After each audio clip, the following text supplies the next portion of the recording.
Good morning, colleagues, staff, testifiers, people of the Virgin Islands, listening and viewing audience.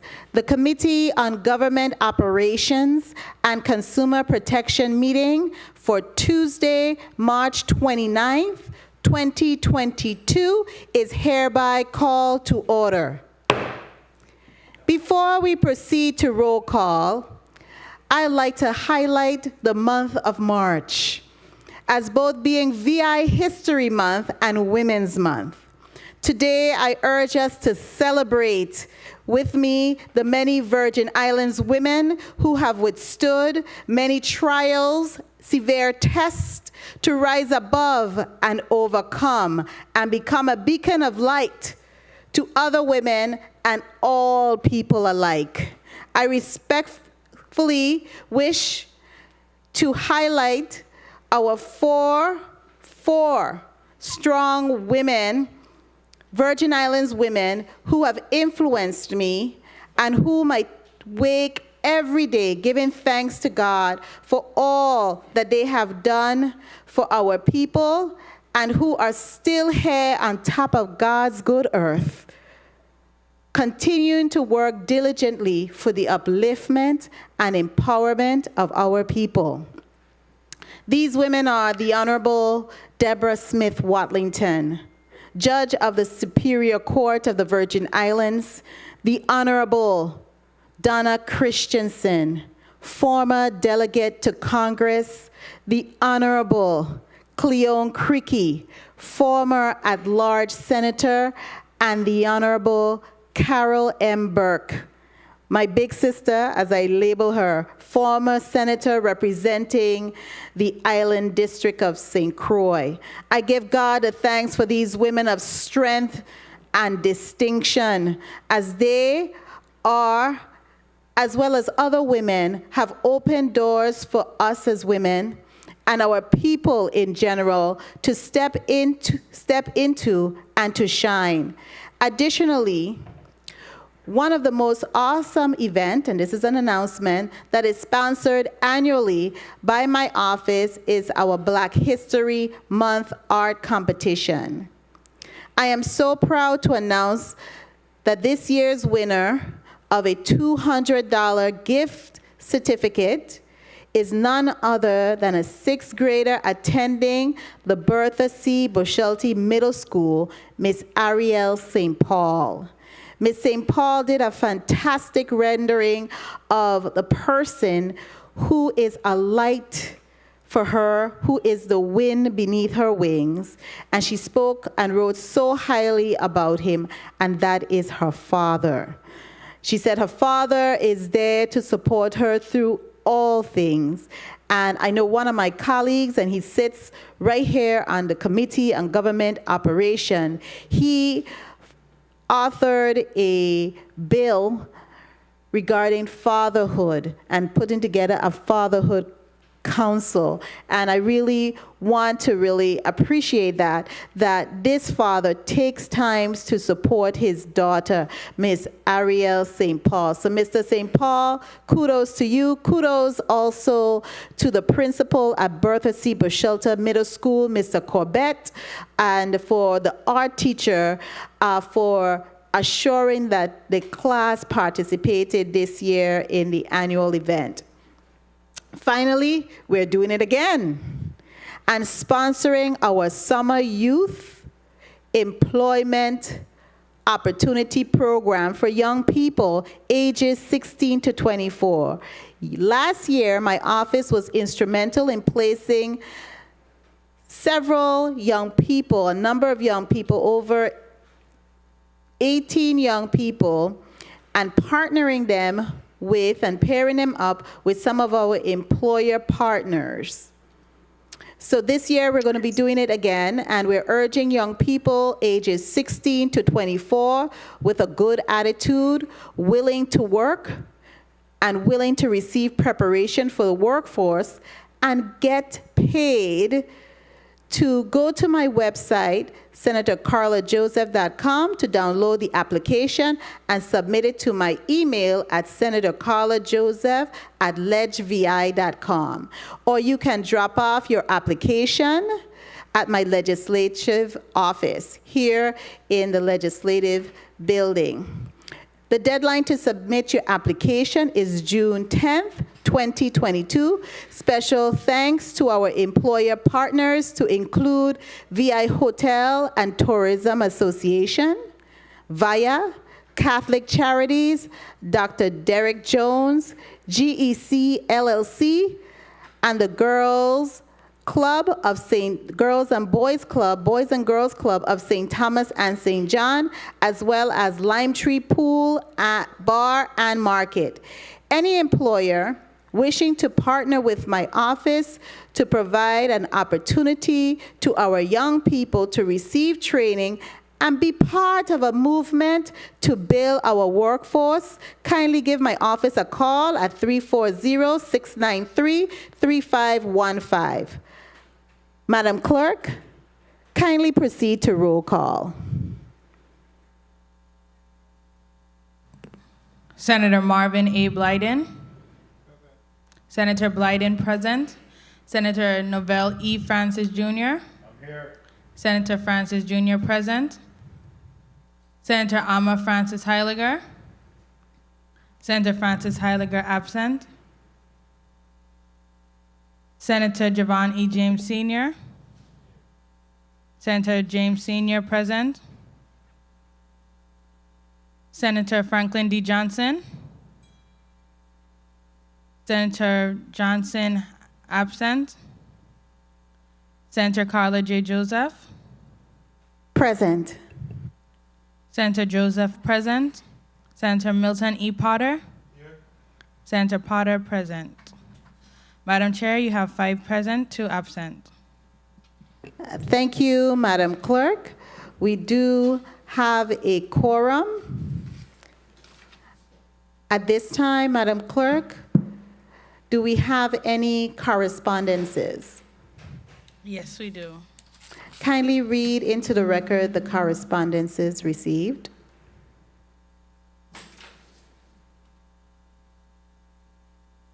The Honorable Senator Carla J. Joseph, Senator, 34th Legislature of the Virgin Islands, Committee on Government Operations and Consumer Protection. Excuse tardiness for a committee meeting held on March 29, 2022. Dear Senator Joseph, please excuse my tardiness for today's meeting of the Committee on Government Operations and Consumer Protection.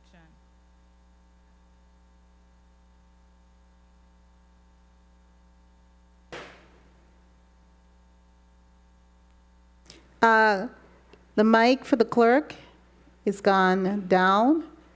Media, could you please assist? Hello, okay.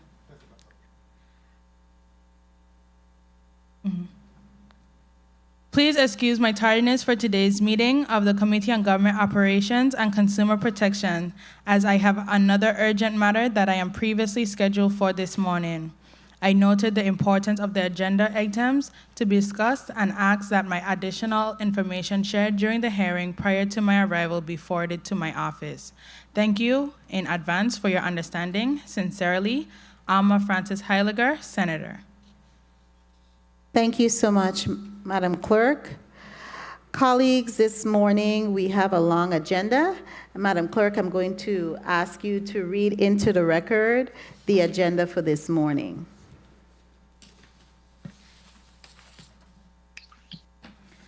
The Committee on Government Operations and Consumer Protection has scheduled a meeting for 10 a.m. on Tuesday, March 29, 2022, in the Earl B. Otley Legislative Hall, St. Thomas.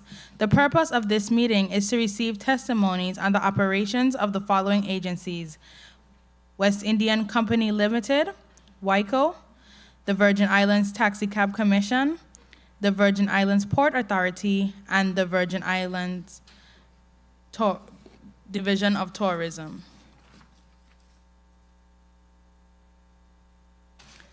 The committee will receive testimony on the West Indian Company Limited, WICO, operations to include but not limited to enabling law and jurisdiction, current agency challenges, and plan of actions to resolve those challenges.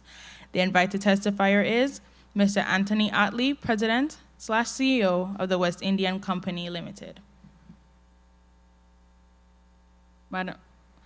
Block 2, the committee will receive testimony on the Virgin Islands Taxi Cab Commission to include but not limited to enabling law and jurisdiction, current agencies challenges, and plan of action to resolve challenges. The invited testifiers are Ms. Linda Smith, Acting Director of the Virgin Islands Taxi Cab Commission, and Ms. Loretta Lloyd, Chair of the Virgin Islands Taxi Cab Commission Board. In Block 3, the committee will receive testimony on the Virgin Islands Port Authority operations to include but not limited to enabling law and jurisdiction, current agency challenges, and plan of action to resolve them. The invited testifier is Mr. Carlton Dow, Executive Director of the Virgin Islands Port Authority. In Block 4, the committee will receive testimony on the Division of Festivals operations to include but not limited to enabling law and jurisdiction, current agency challenges, and plan of action to resolve those challenges. The invited testifier is the Honorable Joseph B. Bushelty, Commissioner, Virgin Islands Department of Tourism. Madam Chair, this ends the reading of today's agenda. Thank you so kindly, Madam Clerk. We have before us, colleagues, the President and CEO of West Indian Company Limited, WICO, Mr. Anthony Otley. Mr. Anthony Otley, welcome. And I note that you have other support team members here with you as well, and we welcome them to the chambers. It's such a wonderful opportunity to have discussions in person rather than virtually. I'm very thankful that we're able to accommodate that today, especially. Kindly proceed with reading your testimony into the record. Thank you, Senator.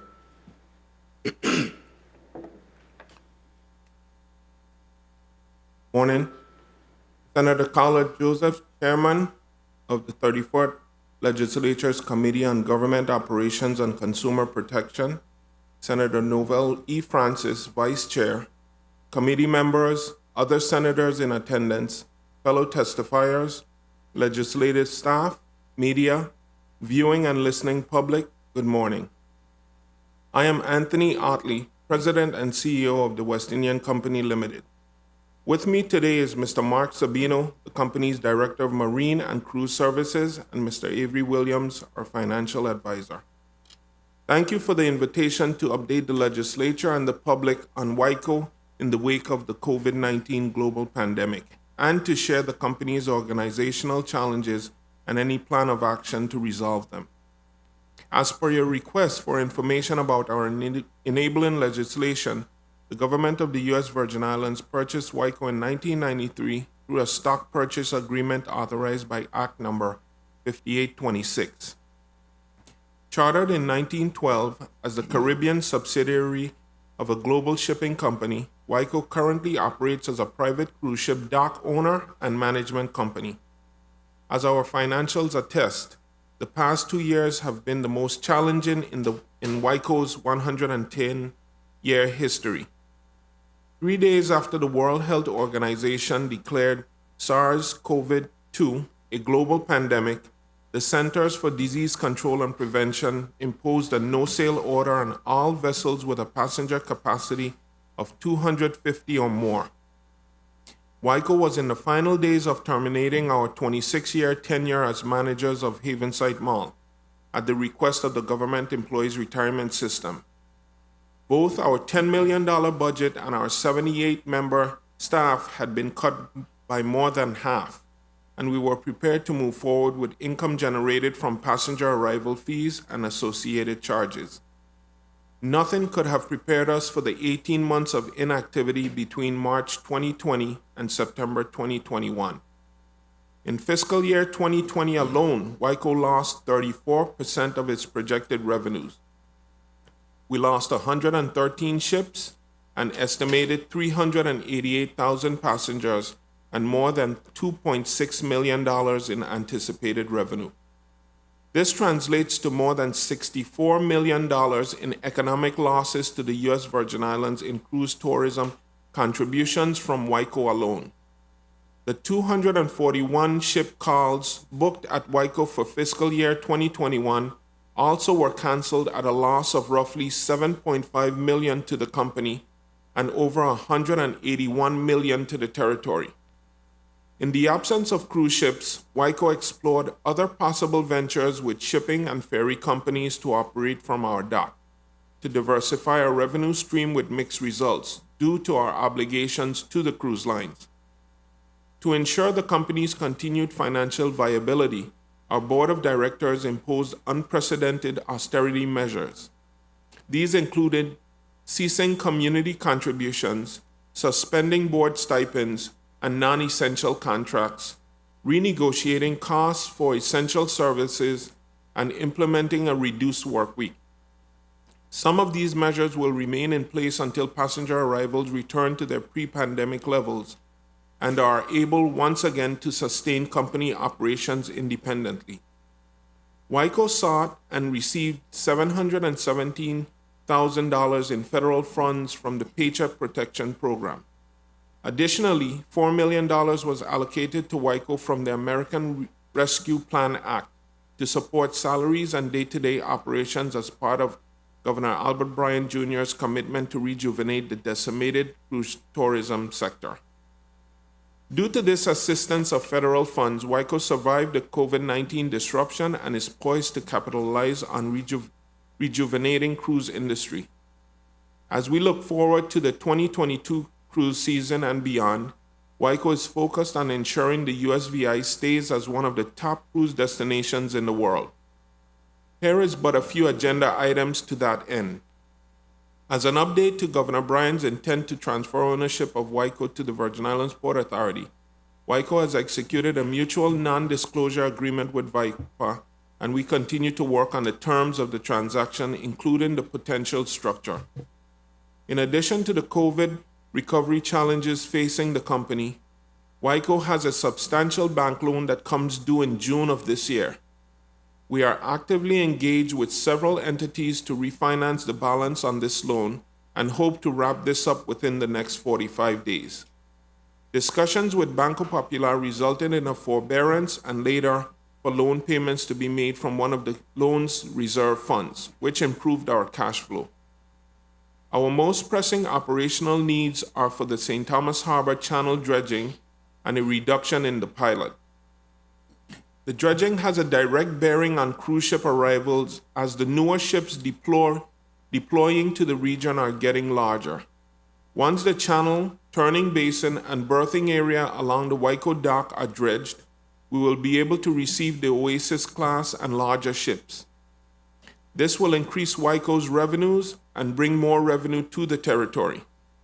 It will also reduce the turning away of ships that want to berth in St. Thomas but can't because of berthing limitations in the territory. Until this dredging is done, the lost revenue from the larger ships passing us by will continue to persist. We are anxiously awaiting finalization of a $23 million grant from the Department of Housing and Urban Development's CDBG DR funds that will support the joint VIPA/Whitaker dredging project, which is being spearheaded by the Virgin Islands Housing Finance Authority. Turning now to our annual payment in lieu of taxes, the pilot, Whitaker's total pilot liability now exceeds $9 million. It has been a major concern in our audits for several years now, and it is an expense we cannot afford to continue to accrue. Furthermore, it causes significant strain on our lender relationships and ability to expand our operations to bring in new revenues. Act number 8053 offers some relief in that it authorizes the government to purchase Estate Catherine from Whitaker, thereby reducing the amount owed. The historic property's appraisal value was $3.5 million prior to Hurricanes Irma and Maria. Today's valuation is expected to be higher once we are able to secure FEMA disaster relief funding and repair damages sustained during Hurricanes Irma and Maria. However, even with the transfer of ownership, Whitaker still would be burdened with a $700,000 annual obligation. We have requested on numerous occasions a reduction in the pilot to a more manageable and proportionate amount as compared to other pilot amounts. We believe a reduction in the pilot is equitable given the unprecedented shutdown of the cruise industry in 2021, the 30% loss in revenue directly resulting from the opening of the Crown Bay facility, and the loss of significant management revenues and shared expenses resulting from GERS deciding to self-manage Havenside Mall, all of which have occurred since the last iteration of the pilot. Before concluding, I must publicly commend the men and women of the West Indian Company Limited for their professionalism, patience, flexibility, understanding, resilience, and strength in the face of so much uncertainty. Today, I have a deeper respect and appreciation for each and every one of them and their role in the company's success. Madam Chair, I must highlight the loyalty of the employees in honoring the fact that though we operated at a reduced work week for 10 months, none of them Some of them found alternate employment to augment their reduced income, but not one employee resigned. To each and every one on the Whitaker team, on behalf of the board and myself, I offer a heartfelt and sincere thank you.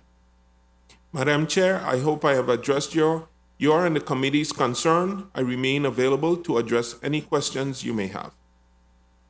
Thank you so much, Mr. Otley. Colleagues, before we proceed with one 5-minute round, we neglected to read into the record another correspondence. Madam Clerk, kindly read into the record the correspondence that you have in your possession.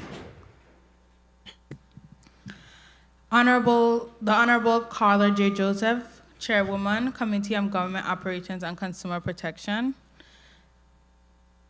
Dear Madam Chair, I will be late in attending today's March 29th, 2022 Committee on Government Operation and Consumer Protection meeting scheduled to begin at 10 a.m. in the Earl B. Otley Legislative Hall on the island of St. Thomas due to my travel arrangements. My sincere apologies for any inconvenience my delayed arrival may cause. Sincerely, Franklin D. Johnson, Senator. And thank you so much, Madam Clerk. Colleagues, we will proceed with a 1 5-minute round of questioning to the team of Whitaker, headed by, of course, Mr. Otley. Mr. Otley, do you have any other person joining us from your team, maybe virtually? Yes, I do. We have Mr. Avery Williams, who is one of our financial advisors. He should be He is queued up right now. Yes, Mr. Avery Williams, I see that you're there. If you could be so kind to turn on your camera, and then we'll do a microphone check as well before we proceed with the one round of questioning. Okay, there you are, Mr. Williams. And then we could see you. Yeah, let me apologize. I'm in transit for a previous engagement, so I am all masked up. It's always good to be safe. It's always good to be safe. Safety first. Okay, colleagues, we will begin with Senator Marvin A. Blyden. You are recognized for your first 5 minutes. Thank you so much, Madam Chair. Good morning to my colleagues, viewing and listening audiences, staff, central staff. Good morning, President Otley, and thank you so much for your testimonies, and also good morning to your supporting staff there with you. Been some time. Good to see you.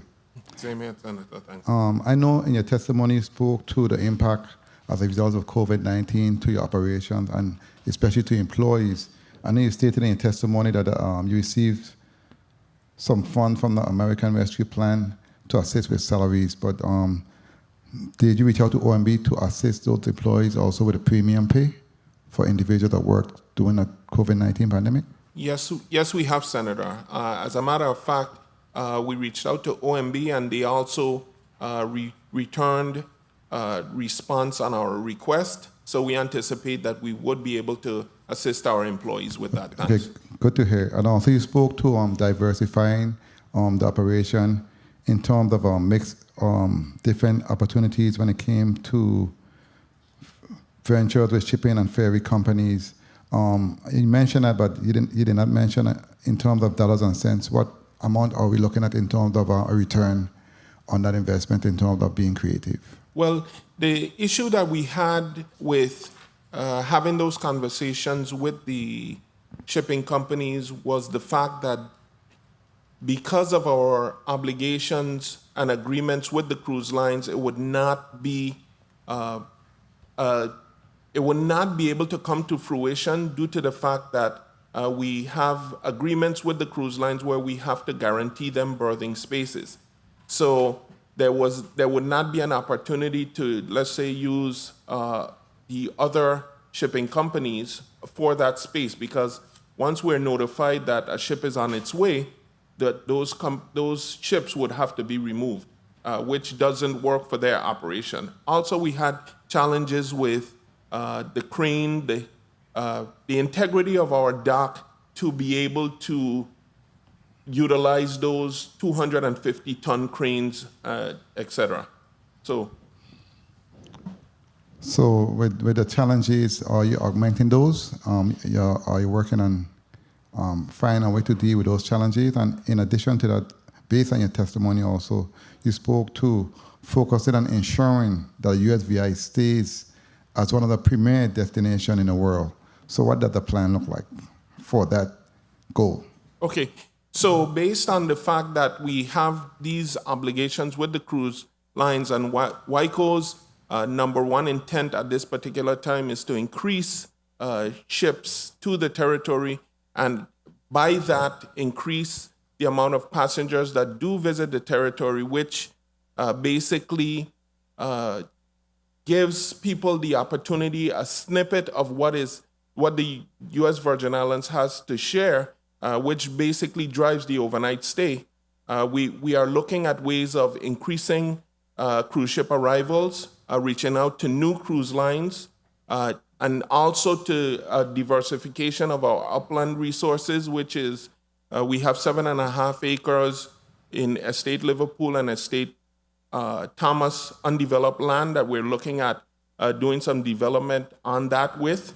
So we're having conversations with the potential investors for that property. So we're looking at developing that and also doing some change in our warehousing that we have at the dock. So we're exploring different ways to diversify the product so that in the event we have another unfortunate situation where we have no cruise ships, we do have something to fall back on. And I'm sure you're looking forward to situate this year to see exactly what's going on and how you can operate within the space, correct? Most definitely, most definitely. Definitely. And finally, before my time is called, you also mentioned a substantial bank loan with Banco Popular, and you were speaking to forbearance, etc. What amount are we speaking to in terms of that loan in order to assist with your cash flow? Currently, our loan stands at a little over $42 million. Yes, so we're looking at refinancing that loan and at different avenues to whether it's through the bank or bond issuance to get the best rate locked in. So that's what we're looking at right now.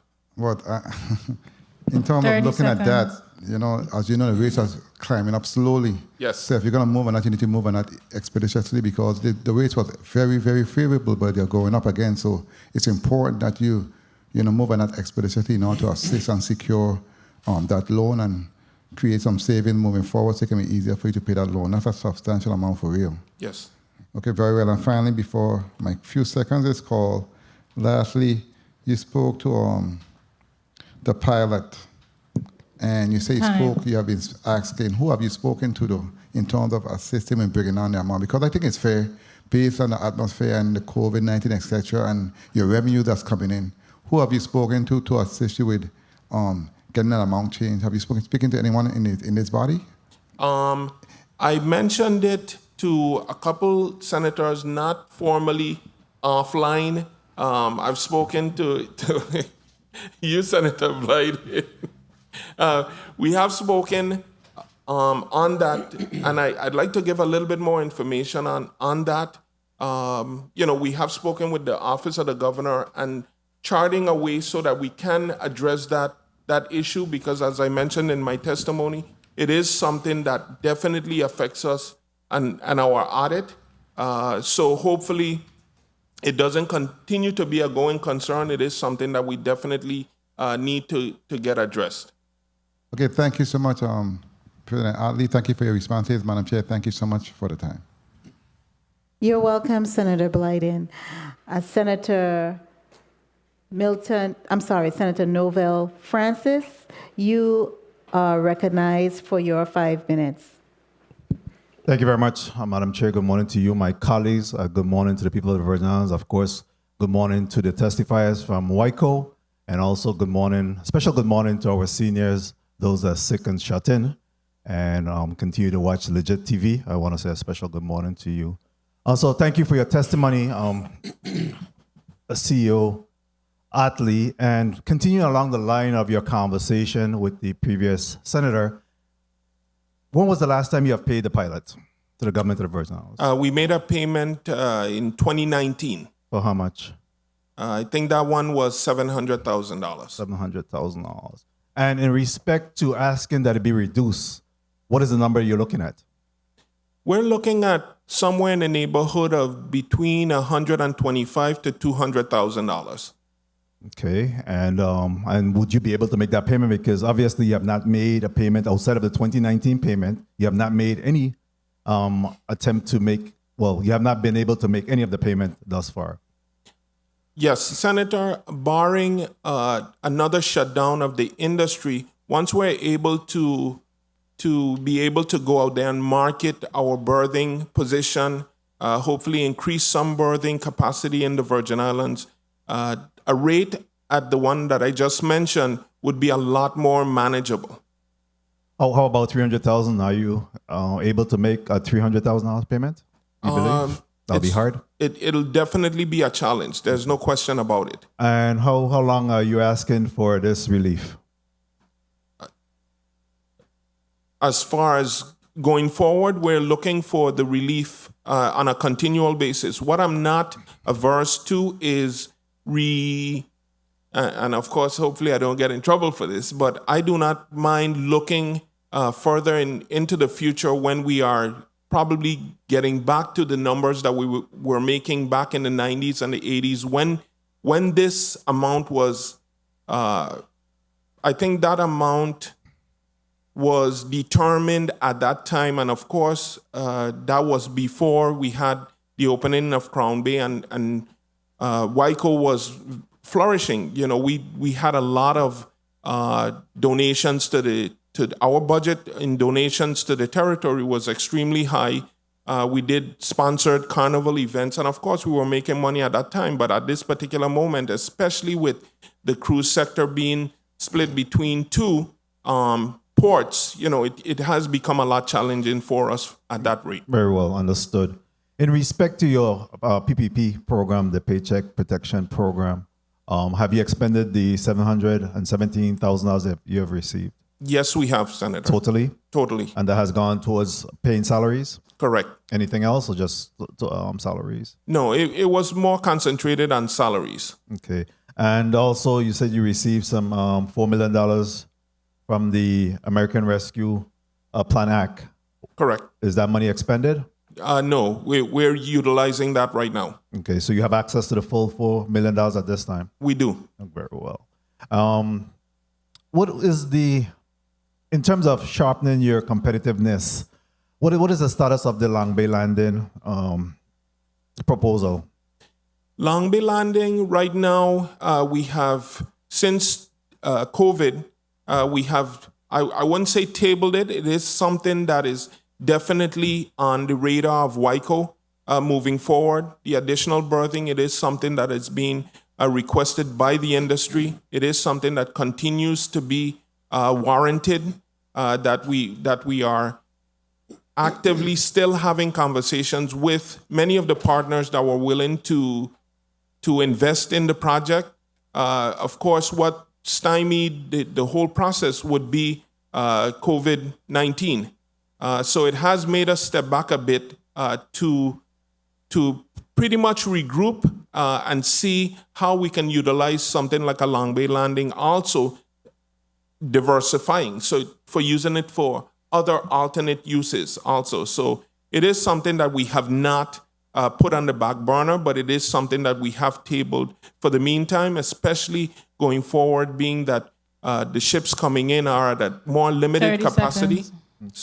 More limited capacity, sorry. Okay, I know that my time is running. Real quickly, I wanted to get in the dredging.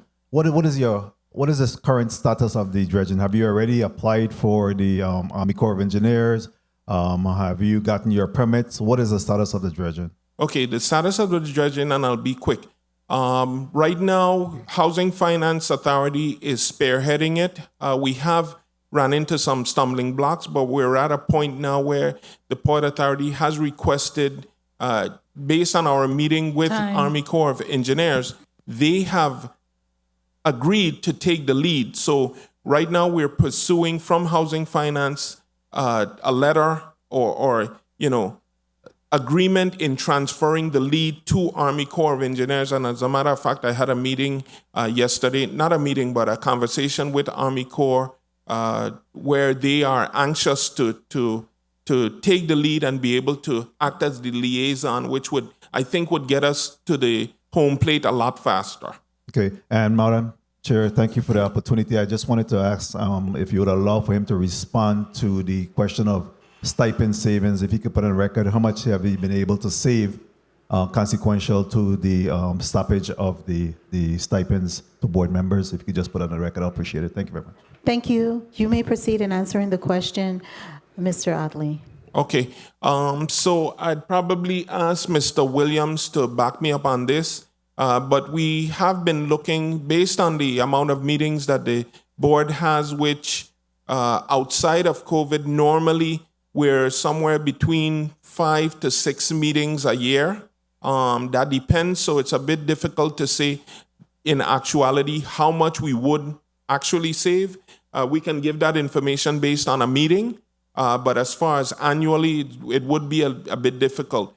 Since COVID-19, we have been meeting a bit more often to pretty much address a lot more items that come up on a whim. But like I said, basically those have not been to any expense to those stipends because of the fact that the board decided to pretty much suspend that. Avery, can you provide the information on the per meeting savings for the stipends? Yeah, okay, so on the per meeting savings for the stipends, we only have, currently we have what? 5? Currently, I think we have 5 members. We save approximately 8,000. Yeah, so we have 5 members, and that's assuming each member is at the meeting. Thank you so much. So I just want to follow up on a question, the last question from the vice chair of the committee relative to the stipends. The board members' stipends were suspended based on your testimony in what time frame? Those were suspended, I think it was the beginning of 2020. Okay, they were suspended in 2020. And if you have 5 board members and each board member receive a stipend of what, $1,500 per meeting? 15, correct. Okay. So that's 75 plus it would be 95, I apologize. Yes, so I was just trying to do The some. chair receives. Mr. Williams, you are online. Oh, and also before, just a bit of housekeeping. Before you respond, kindly state into the record your name so that our stenographer, who is diligently recording and taking the record, can put it into the record accurately. Mr. Williams, you want to be recognized to further update us on the total amount? Yes, Avery Williams. The chair gets 3,000 and the individuals get 1,500. And how many?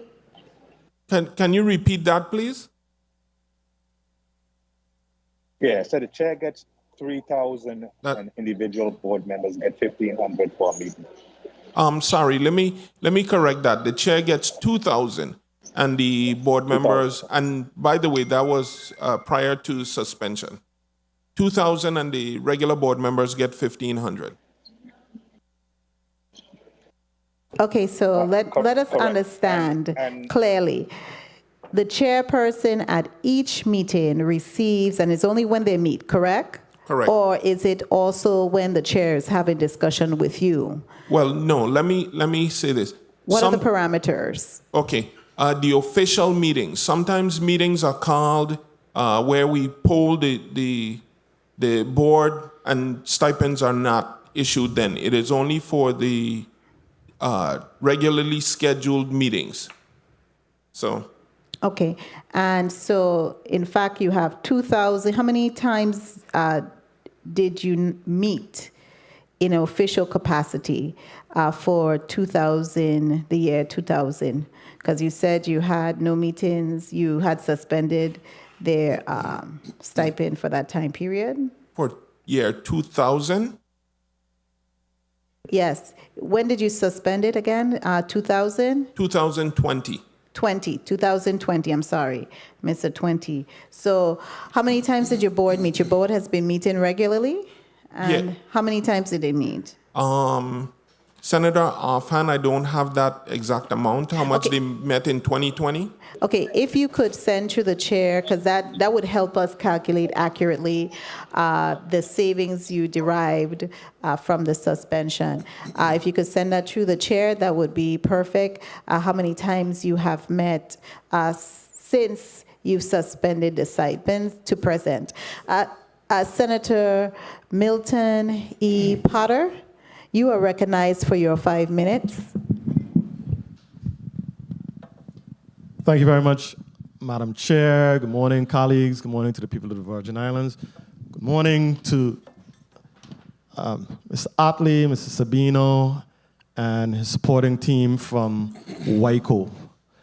Mr. Otley, you mentioned in your testimony that Governor Bryan intends to transfer Whitaker to the Virgin Islands Port Authority. Where does this process currently stand? Well, currently we have a non-disclosure agreement signed with VIPA. We continue to work on terms concerning the transaction and the potential structure, but of course, because of negotiations and that NDA is in effect, it'd be pretty much inappropriate for me to discuss it any further than that. I was curious about the non-disclosure agreement because I know that the Third Circuit Court ruled that Whitaker is a public entity. So I'm thinking in my mind, you have two public entities, Virgin Islands Port Authority and the West Indian Company. So I was curious as to why the need for a non-disclosure agreement given the circumstances that we're negotiating with two public entities.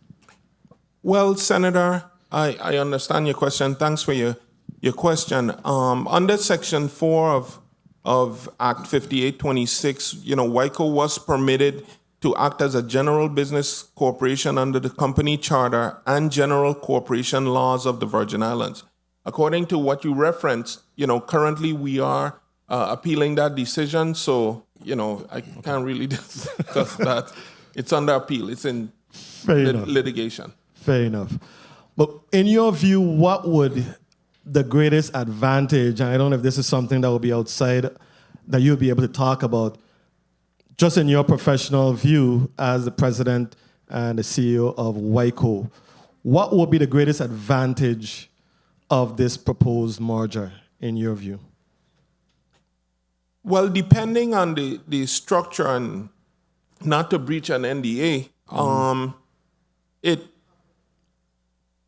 would give an opportunity for Whitaker to manage all of cruising to the Virgin Islands, which more than likely would help with scheduling, potential loss of ships. We would be able to curtail that in that capacity as what may be happening now, introduction of more ships to the territory. So, there are advantages to that. Okay. The dredging, you said that's the biggest thing for you right now. The most pressing operational need is the dredging project. And the goal is for you to be able to accommodate the Oasis class ships. Have you guys done any projections to determine what the financial impact of being able to accommodate these Oasis class ships will be once the dredging is completed? What sort of revenues are you looking at once you're able to accommodate them? Okay, I'll let Mr. Sabino speak a little bit on that. Let me just say, currently, initially, as you know, the Oasis class ships we're talking about a Royal Caribbean class ship, which has a berthing agreement with Port Authority. But of course, we have been in talks with all the cruise lines, and inclusive of Royal Caribbean, where they would love to see, days where they have multiple ships in the territory. So they have explained they'd like to see 2 or 3 Oasis class ships in the Virgin Islands. And because we cannot accommodate that, and because the current agreement with Port Authority, due to constraints of the harbor down there and the setup, they are not able to accommodate at this time more than 1 Oasis class ship. Those are opportunities that we lose as a territory for these 6,000 plus passenger ships to actually pass us by. What we also need to take into consideration, and not to take up too much of your time, but I'll wrap it up by saying, with the ships going to these larger dimensions, and them pretty much phasing out the smaller ships, it does bring opportunity for boutique ships. But if we're talking about numbers and revenues to the Virgin Islands, we're not in a position to let any ships bypass us. Correct. So it is extremely critical where we have ultimately, before we had our extension, and I'll end with this, before we had both of our extensions to our dock, we have pictures going back where we had 5 ships on our dock without our 2 extensions. Right now, we're looking at, with the ships going, getting larger and larger, we're looking at potentially at a 2-berth port, inclusive of our addition. So we need to, in order to remain competitive and to be able to not be bypassed because of other plan Bs with other destinations in the Caribbean, we need to step up our game and be able to accommodate these ships. And nothing should be stopping us, such as, dredging or whatever. We need to do whatever we need to do. And that is how WICO operates. We need to do what we need to do because we cannot afford to lose 1 ship. Fair enough. I know Mr. Sabino was going to talk about the potential revenues as a result of us being able to accommodate these Oasis class ships. Thank you, Senator. Mark Sabino, Director of Marine and Cruise Operations, West Indian Company. Well, Mr. Hartley, he basically covered most of everything that applies to the need to dredge. It's obvious that increased passenger capacity will equally increase revenue. The frustration of the desperate set at WICO, which is to bring ships in, has been that,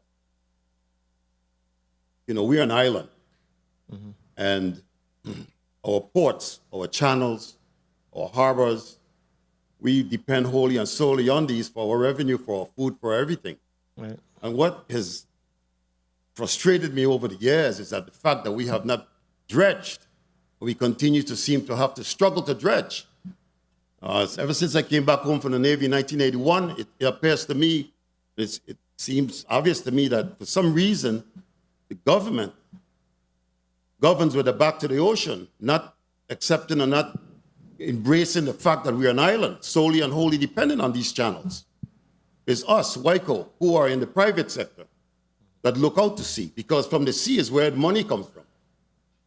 During the 18 months that we were down, just like the private sector, we didn't get any money.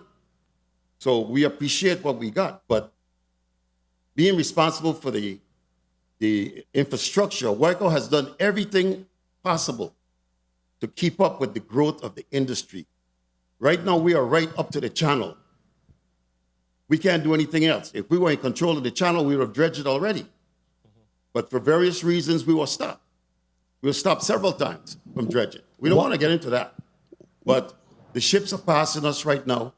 And as an island, everyone downstream and upstream of us have done everything that they can do with what they have to keep up with the infrastructure, where we have done nothing other than what WICO have done with expanding the dock itself. Point well taken. Where do you see, what sort of time frame are you looking at with regards to this dredging project? Well, the situation where it's at right now is sitting on the desk of HUD. And we're waiting for HUD to release it to Army Corps, like Mr. Hartley just explained. Once that gets done, then we have to go through the process of Army Corps. Then we have to get the it's a joint venture between us and the Virgin Islands Port Authority, who controls the channels, and we only have control of our berth. Okay. So we've done everything that we could do to get to where we need The to ball is in somebody else's court at this point with HUD. Mr. Hartley, you wanted something else to And say? I'll just add to that, not taking up too much of your time, Senator. But as far as the actual losses, we can provide you with some of the ship requests that we've had that we were not able to accommodate, and we could give you that information. That would be but excellent. as we continue to move on, it gets worse. So we'll provide that information to you. Okay, I appreciate Through that. the chair. I appreciate that. I don't think my time was called, right? I still have some time. With regards to the pilot, and I wanted to know what are you typically required to pay on an annual basis regarding the pilot? Based on the last iteration, we're required to pay $700,000 annually. Okay. And that's why you're seeking a reduction to, you said like 100,000? Definitely. Or so. Definitely. There's no way we're able to, like I mentioned, when that determination was made, that was when Whitaker received all the ships coming into the territory, and Crown Bay used to be a spillover dock. So, those are the days when we had, 7 ships I remember those days. 3 and 4 in the harbor. Everything would come to Whitaker, so Whitaker had that steady flow of 3 ships at our dock at all times. Mm-hmm. So with that being said, of course, at one point our pilot was $1 million, and we used to pay it every year. And on top of that, to give a little bit more information, as a subsidiary of the PFA, we used to pay dividends. It was not a problem. Yeah. But starting in 2006, and I'll not go back into it, but when, we had the opening of Crown Bay, that is where immediately we lost 30 to 35% of our revenues, but yet there was never a consideration for a reduction in our expenses. So, Thank you. Thank you very much, Mr. Atley, Mr. Sabino. Thank you, Madam Chair, for the time. You're welcome, Senator Potter. I want to follow up on several questions asked from previous senators. It's noted in your testimony that you receive $717,000 through the PPE program, the Paycheck Protection Program. I had an opportunity to really digest your testimony, and I want to go on record with thanking you for meeting your deadline in submitting your testimony. I really appreciate that. It tells and speaks of a level of professionalism and interest in the work. So I really want to appreciate that.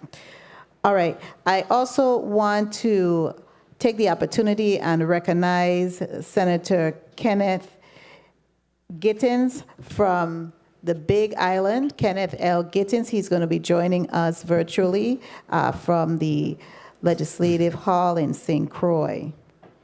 I just want to, conference room in St. Croix. I want to ask you, you also received, based on your interim balance sheet, another set of monies outside of the $717,000. How much was that from the PPP program? What you may have seen was initially we applied for PPP funding, and that was to the tune of $464,000. We received that money.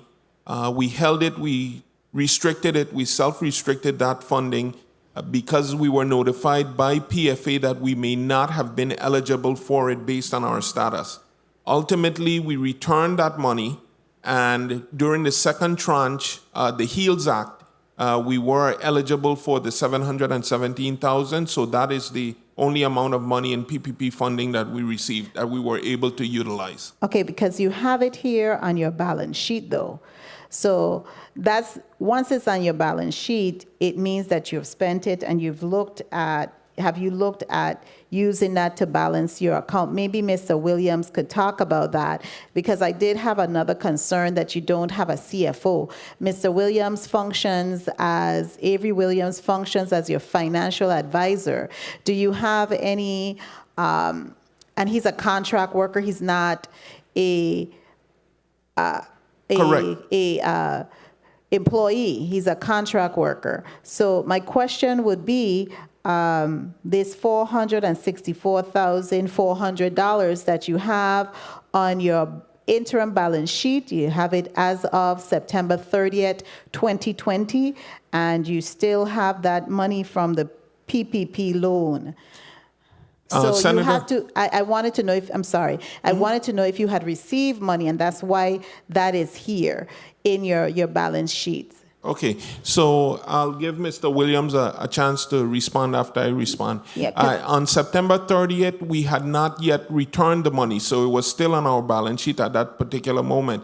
It was returned after September 30th. Concerning the CFO comment that you made, we're actually in the process of hiring somebody now, and we expect that position to be filled in the next 30 to 60 days. Okay, thank you kindly for that. I would like to proceed with our point of inquiry. Senator Novell Francis, you're recognized. Thank you, Madam Chair. In respect to your, through the chair, to CEO Otley, in respect to the PPP, $717,000, have you requested for that amount to actually be written off, or has it been written off thus far? Senator Anthony Otley, Whitaker, it has not been written off as yet. We are actually in the process of submitting for forgiveness. And thank you so much, President Otley, for answering the question. Senator Javon E. James Sr., you are recognized for your 5 minutes. Good morning to the people of the U.S. Virgin Islands. Good morning, testifiers. My question to Whitaker, I see here for your PTD actual versus PTD budget document, it references consultant services. So I'm just inquiring, can you just provide the names of the consultants and purpose for services? The consultants, financial consultants, SCA, Sustainable Capital. We have Adiuvo, LLC. Those are the two financial consultants. So they're providing financial consulting services. Okay, cool. And then in the accounting, I know there are several divisions within Whitaker. We have the accounting division, so I'm assuming that they work hand in hand with the accounting division to help with some of your financial challenges that you're facing. Correct. Okay, and as we speak about your financial challenges, I know that the CLM division manages the Havenside Mall, and congratulations, it was voted as one of the best shopping centers in St. Thomas, right? Actually, the retirement system made a comment at the last hearing where the Havenside Mall was their best performing asset. And I'd just like to take the congratulatory comments as that was under the management of the West Indian Company Limited. Thanks. So once again, congratulations. Which speaks to protecting our assets and our visitors and workers at the Whitaker Dock. Without getting into too many details, I know there's also a security division, and recently we had a situation there. I don't want to really place it on the record because we all know what we're talking about. But moving forward with the increase in activity at the facility and within the area, can you speak to some of the things that you plan to do to heighten security, knowing that we're going to have a next project, which is the hotel project for GRS in that area? Thanks for the question, Senator. Actually, in 2020, when the retirement system took back over control of the Havenside Mall, and that's Whitaker no longer manages the mall, effective the end of March of 2020.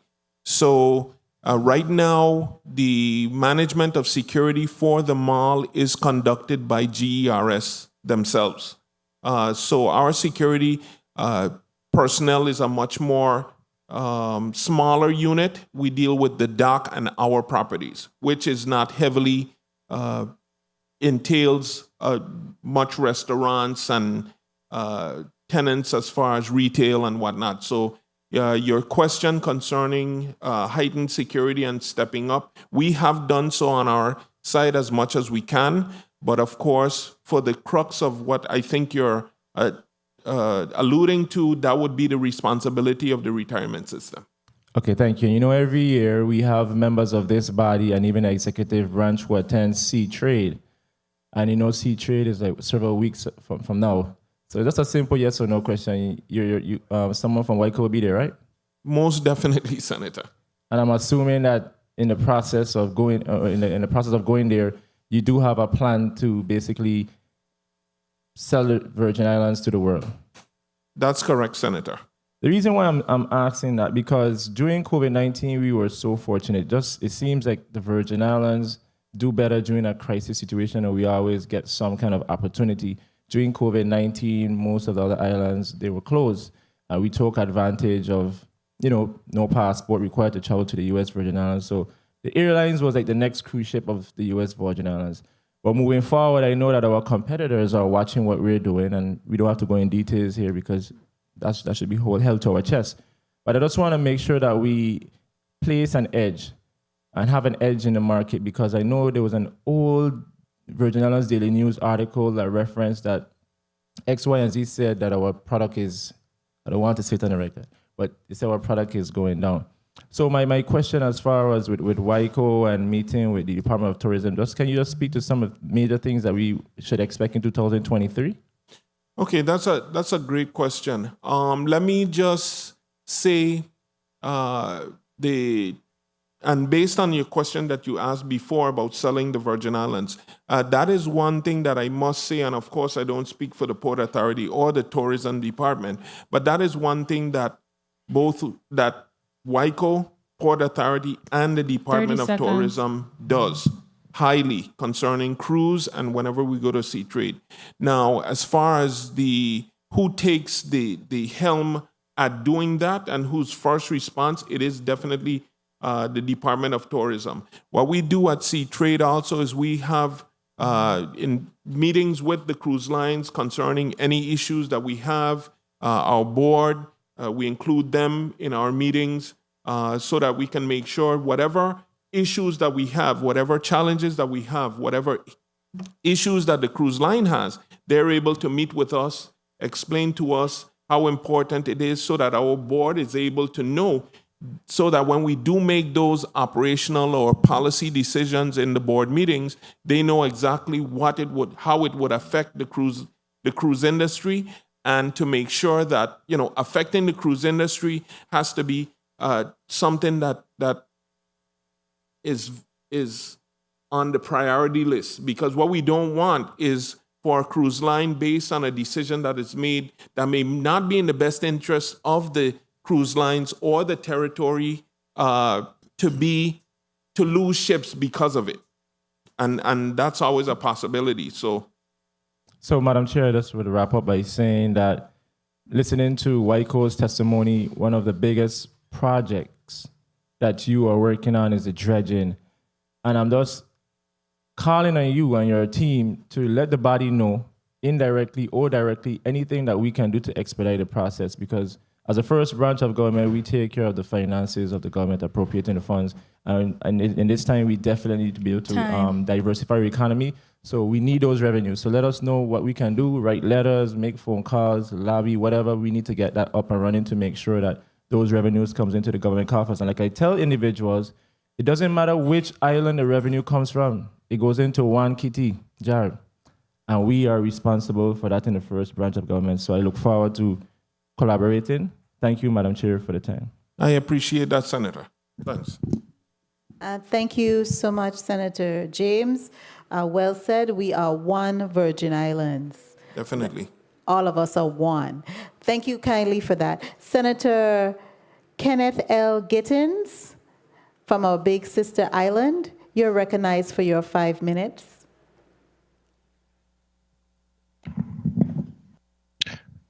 Thank you, Madam Chair, and good morning to all.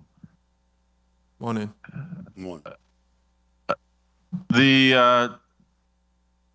What's your ultimate backup plan if the pandemic or anything else hampers the cruise line industry here to the territory? Well, we're looking at diversifying our upland properties, which includes 7 acres of undeveloped land in Estate Liverpool and Estate Thomas. We're also looking at ways of diversifying our upland that's right next to the dock. So we're actively looking at those opportunities, and we actually have our architect/engineer working on possible scenarios for consideration by our board.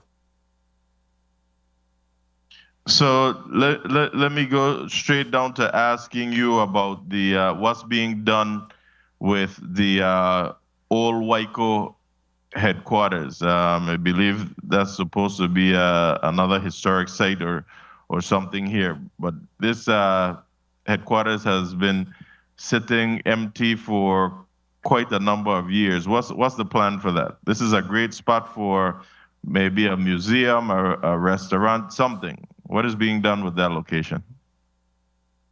You're talking about the White House above the property at the dock, Senator?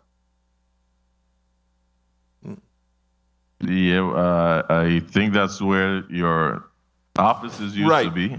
Exactly. Right. Yeah. Senator, let me say that that is one building that Whitaker has not had access to. That is GERS's property. Though it has the West Indian Company Limited on the building, that is an asset of GERS, and they have full control of that. So I cannot speak to the use of the building. That is something that we have not managed. Okay, thank you. So I'll check with GERS and that.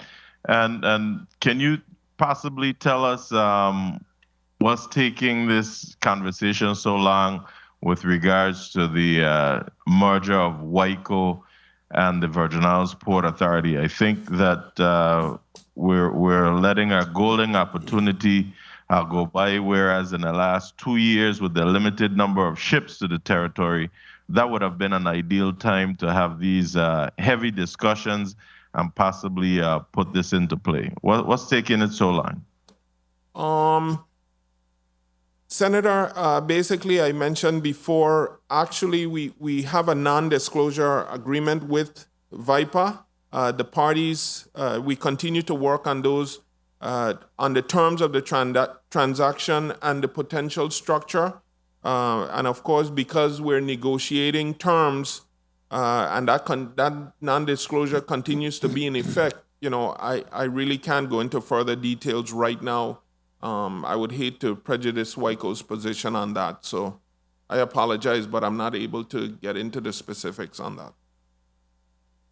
Thank you. And what's being done for young people in the territory with regards to this industry? And coming in, I couldn't help but to hear the great stipends being given to board members. Do you have any internship programs or scholarship programs for young people, getting them involved in the cruising industry?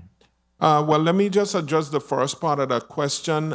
Senator, the board stipends have been pretty much, well, not pretty much, but the board stipends have been suspended for the past 2 years. And concern... Not to cut you off, but the first part wasn't about the stipends, really. The first part was what is being done for young people in the territory with regards to getting them involved in the cruise line industry. Okay, so what I'll say to that is the good news, we see an increase in that happening.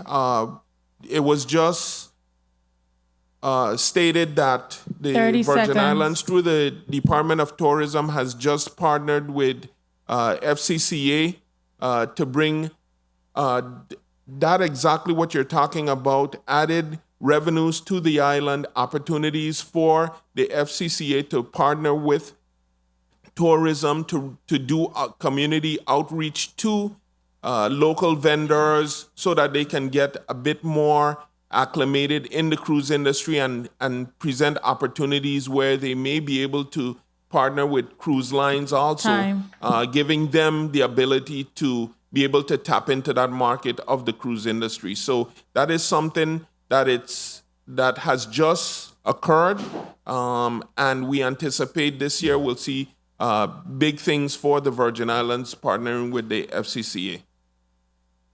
Great. Let's have this conversation further, even while at Sea Trade, because I was going to even ask you about your partners, but you just spoke about the FCCA, so that's good. Madam Chair, I just had one more question, if I may. I know time was called. Yes, Senator Gittins, you may proceed with your wrap-up question. My last inquiry is about the pollution by cruise ships in our waters and in our harbor, and how it's being monitored. How is this being monitored by Whitaker? Well, Senator, I'll give Sabino an opportunity to mention that. One of the things that we have as a protective measure is, we do not allow any of the ships to do any, they may be able to request a solid waste bin to some of the smaller yachts, but those larger cruise lines, they do not dump any of their trash at Whitaker. And I think it's similar. It's the same down at Crown Bay, but of course I'm not sure. But currently, Sabino, you want to add anything to that? Yes. Good day, Mark Sabino, West Union Company, Director Marine and Cruise Services. Senator, the word you use, pollution, is something that we don't tolerate at the West Indian Company. We don't tolerate it for the laws of the U.S. Virgin Islands. To my knowledge, I don't know of any pollution that the ships excrete in the waters or in a port. Every now and then you might see some smoke come out. But as for dumping of oil or anything over the side into the water, we are very, very vigilant about that. If we catch them at any time doing anything that results in stuff going into the water, we shut them down immediately. As for waste, the ships may request, and sometimes they do request, local vendors to come by and collect dry garbage such as paper and stuff like that. Nothing wet, no chemicals, just dry garbage. And as well, they may request, the smaller ships may request a sewage truck or oil and sludge trucks to come by. And these are all local vendors, commercial vendors that do the same services shoreside. But when it comes to pollution, it is absolutely not tolerated at Whitaker. The only thing you might see is that when a ship come in and go in, the disturbance of the harbor, the sea floor. And as we discussed, is due to the dredging, that is needed. The ships are getting larger and they're getting closer to the sea floor. And we need to really dredge. I've always said, people have heard me say it before, that if the channel was a human being, it would be up in ICU right now. That's how bad we need to dredge. I know the chair. I know the chair was grateful to give me the opportunity, but I must say that very gracious. Very gracious. I must say that I heard. I'll wrap it up here, Madam Chair. I must say that I heard the two responses, and the question still hasn't been answered as to who is monitoring this. So I'm not comfortable with it, and I'm closed by saying, these non-disclosures with government affairs and whatnot seems a bit shady when it comes to the secrecy of negotiations. So we got to do better on that when we're handling the people's business. Madam Chair, thank you so much for the time. You're welcome, Senator Gittins. Senator Gittins, and members of the committee, I would like you to know that I did call down to our legal counsel to investigate that non-disclosure because, of course, that raised my concern regarding two public entities having a non-disclosure agreement. That's very concerning for me because knowing that they are both public entities and we have the Sunshine Act. In addition, senators, we're going to have another round so you could drill down more on the West Indian Company Limited because this is the first time they've been here in a long time, and we are thankful that they're here in person. At this time, the chair would like to recognize Senator Genevieve Whitaker, our secretary, as well as committee member Franklin D. Johnson. Senator Genevieve Whitaker, non-member, you are recognized for your 5 minutes. Good morning, Chairwoman. First, I want to commend you for this hearing today. Without question, speaks to your leadership, and good morning to your colleagues. Good morning to the listening viewing audience, and good morning to the testifiers. I want to start off, and as I was listening throughout, and even just to highlight what you, as testifiers, President Otley and your team were called here today, was to really talk about a plan of action. President Otley, do you in fact have a written plan of action with respect to the current, just from the jurisdiction of WICO that could be sent to the chairman, to the members and non-members of the legislature? Do you have an actual written plan of action with respect to WICO? A strategic plan? We can send the plan of action to the chair. Thank you for that. I want to dive into the matter of, in 1993, right? That's when your entity was formed. Do you, President Otley, feel that in 2022, we have the same needs we had back in 1993, by which it is necessary to continue to have the entity as it is? And do we still need WICO in comparison to the need back in 1993? Most definitely, Senator. Okay. Well, I need to qualify that a bit more, right? Do you have any, so your testimony included figures. Where are the financials to support the various figures, both the loss of income, expenditures, where is that information? Where is that regularly reported? Is that on WICO's website, or the PFA website? Where can we get that information as members of the public on a regular basis? Well, Senator, WICO is required to submit our audited financials to this body. So that's something that we do. And of course, whatever other financial information you would want, then we definitely can provide that. President Otley, not just what I want as a senator and we want as senators, what the public would need. We talk about transparency. So what is the public reporting mechanism used by WICO at this time? Well, Senator, concerning the requirements of WICO to submit to this body the required financials, audited financials, that is what we have been doing, and that is what we will continue to do. That is the requirement of the legislature of the Virgin Islands, and that is something that we intend to continue to do. You are in receipt of federal funds, am I correct, as you testified earlier today? Yes, Senator. And do you understand that the federal government requires a level of reporting? Yes, Senator.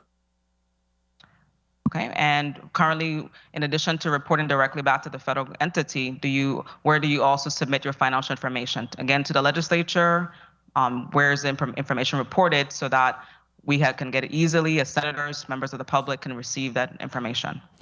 Concerning those federal funds, we report to the Office of Management and Budget. And you've been keeping up to date with submitting those financials on a quarterly, annual. How often do you submit those reports to Office of Management and Budget? We submit monthly. Okay, thank you for that. To follow up on my colleague's question, the previous speaker, about workforce development, which stakeholder education entities have you engaged with respect to workforce development?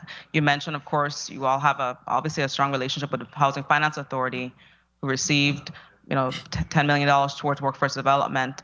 How you've engaged Department of Education, Board of Education, Virgin's Board of Grant Education, other stakeholders for education? Have you all endeavored any kind of education initiatives? You mentioned something about us receiving $10 million in education. I don't know. No. I said that the Virgin Islands Housing Finance Authority, as an example, 30 dedicated seconds. about $10 million for workforce development. I gave an example of just an allocation of monies, and I'm just indicating how has WICO worked with, if any, of our public education stakeholders with respect to workforce development. Concerning the workforce development, we have not engaged with the Housing Finance Authority. What I mentioned earlier with the relationship between tourism and the FCCA, that is an opportunity for us for that workforce development. As far as Housing Finance Authority goes, we partnered with VIPA for the dredging project, and the Housing Finance Authority happens to be the entity that the government is using to facilitate those funds from HUD. So in that capacity, that is our relationship with Housing Finance, the Housing Finance Authority for that particular for that particular project, for the dredging. I think I know my time was called. Chair, if I just would wrap up, Chairwoman. You may proceed with your wrap up. Yeah, just wanted to just close and just saying thank you for your testimony. Also, too, I just let you know that I will be following up with you on the board because I really think you all need to we have to dive into real workforce elements, and because we really want to see that our young people get an opportunity in the marine industry. If we're going to really move forward in that regard, all of the stakeholders have to work together and to make this effective. Thank you, Chairwoman. Thank you so much, Senator Whitaker. Senator Franklin D. Johnson, you are recognized for your 5 minutes. Good morning. Thank you very much, Madam Chair. Good morning to the testifiers. Good morning to the viewing and listening audience. And good morning to all my colleagues. I beg your pardon if I ask some questions that have been asked before. You know how these airlines is when you're traveling from one island to the next. There was some issues with the Carnival Cruise Line. Has that been resolved? And if it is, or if it isn't, what is the issues that they haven't returned back yet?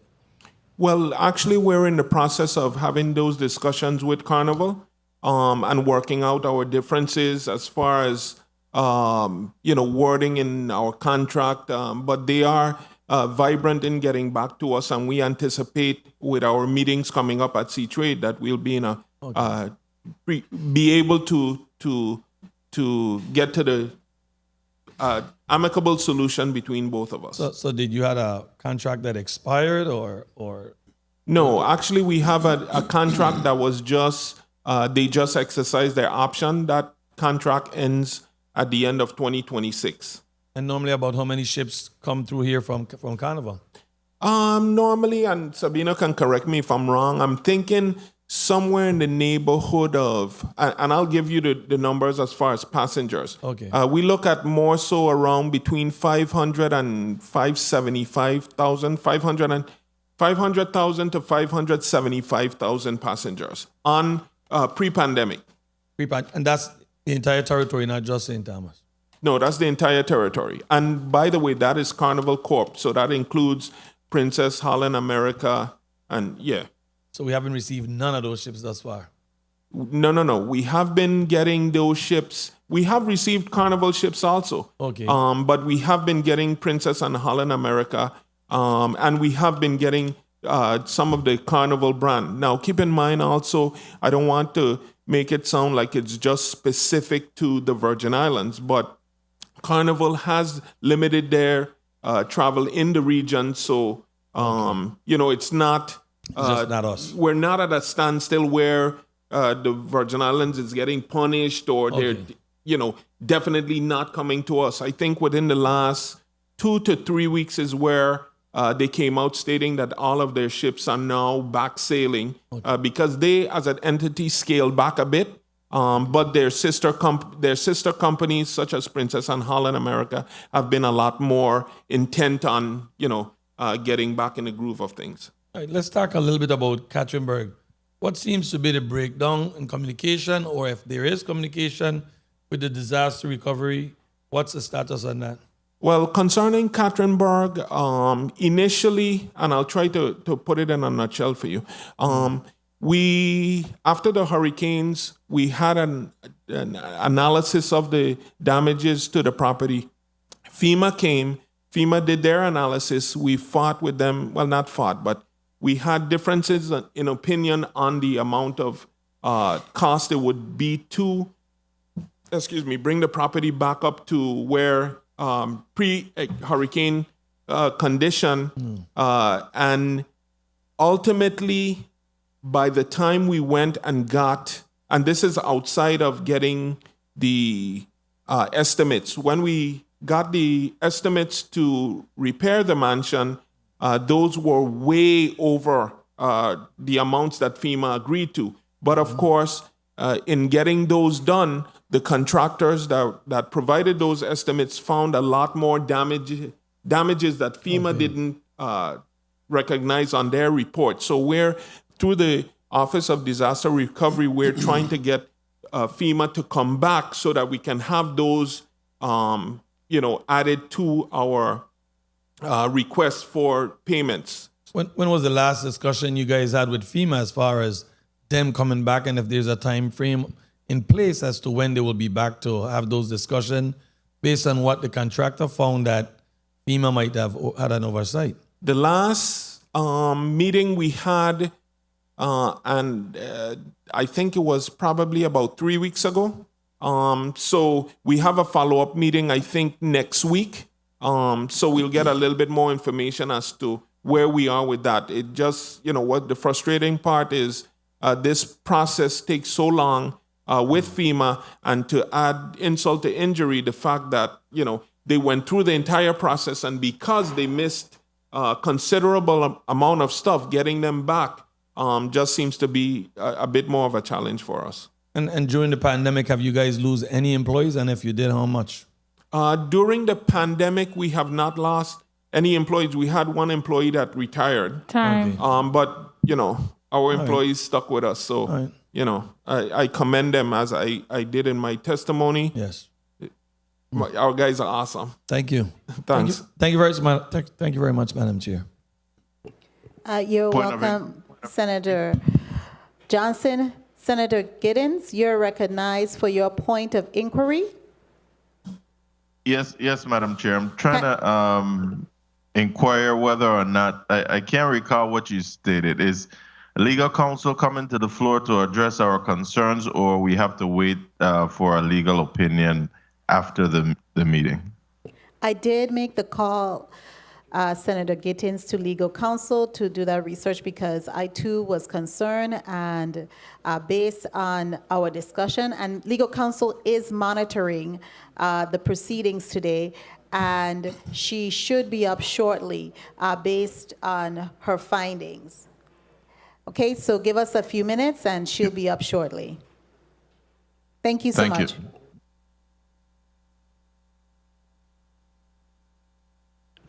Thank you so much, Senator Gittins, for that point of inquiry. The chair will now proceed with asking some questions. I know my colleagues asked several probing questions, and I have my questioning, but my questioning, of course, is going to be along the line of your budget. I mentioned to you already that I did take a deep dive into your interim balance sheet, and my concern was the representation of the $464,000 that was represented in your as your PPP loan, Paycheck Protection Program loan, as of September 30th, 2020. And it doesn't show that it's it was sent back. And I needed to find out when was that money returned back, and if this $717,000 is the only PPP loan you received and have used. Okay, Senator. Avery probably could give the exact date. It was after September 30th. That's why you see it on September 30th of which year? the 2021. Okay. So we did return the 464 to Banco Popular subsequent to that. And since then, with the second tranche under the HEALS Act, we were able to get the 717. So the 464 was returned, and we retained the 717,000. Okay. Additionally, kindly indicate for us when you receive the ARPA funding. What's the time frame that you received it? We received the ARPA funding at the end of November. In November. Okay. And so I'm just wondering what has transpired that your financials couldn't be up to date as far as the end of, before I go into that, what is your fiscal year? It ends at September 30th. Oh, similar to the government. Correct. Okay, so my thoughts were that your financials, at least that you would have submitted to us, would have been up to date at least for the end of the year. I could understand financials being updated every quarter. That's typically industry standards to have your financials up to date every quarter, and even your bank accounts and reconcile. So this, at the end of the year, we need to do a little better, but I understand your challenge because you don't have a CFO in place. And when did your CFO leave? The previous CFO vacate the position? That was, she left at the end of January. Okay, January. So go ahead. Let me just clarify. Our accounting team does our balance sheets. We still do reconciling of bank accounts. We still have the information that can be provided. I know, it's a bit more difficult to discuss mid-year numbers than it is at the end of fiscal year, but it is something that we can do, and we can provide that information to you. I would like an updated balance sheet because I'm really concerned that some of these monies aren't reflected here. And you had this PPE money that came in September 30th of 2020, and that's almost a whole year that you had it, and it was returned before September 30th of 2021. So that's one of my concerns. It's just a minor accounting issue. Now, let's go to your personnel at Whitaker. I noted in your comments you indicated that some austerity measures were done. You mentioned that your workers, who you lauded, are very committed and loyal, had reduced work week because of the COVID pandemic. Kindly indicate to us how many hours they worked per week or biweekly with the reduced hours. It was reduced to 32 hours. Okay, and then how were they paid for the remaining hours to make up for this is 32 hours per week? Correct. Okay, so that's a total of 64 hours. So they are missing a number of hours. What is that? 16 hours? About 16 hours they're missing in pay? Correct. Okay, so how has Whitaker treated those hours, those 16 hours? How were the employees able to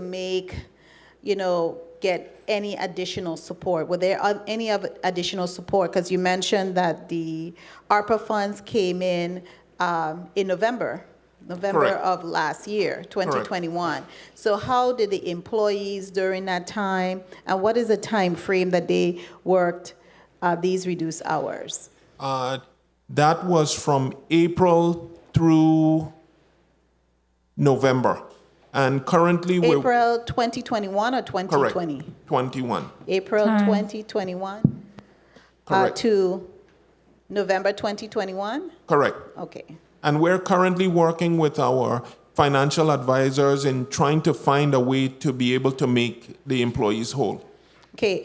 Were your employees receiving any unemployment benefits for those hours that they were not paid? Yes, we met with the Department of Labor to give access to the employees to submit for unemployment.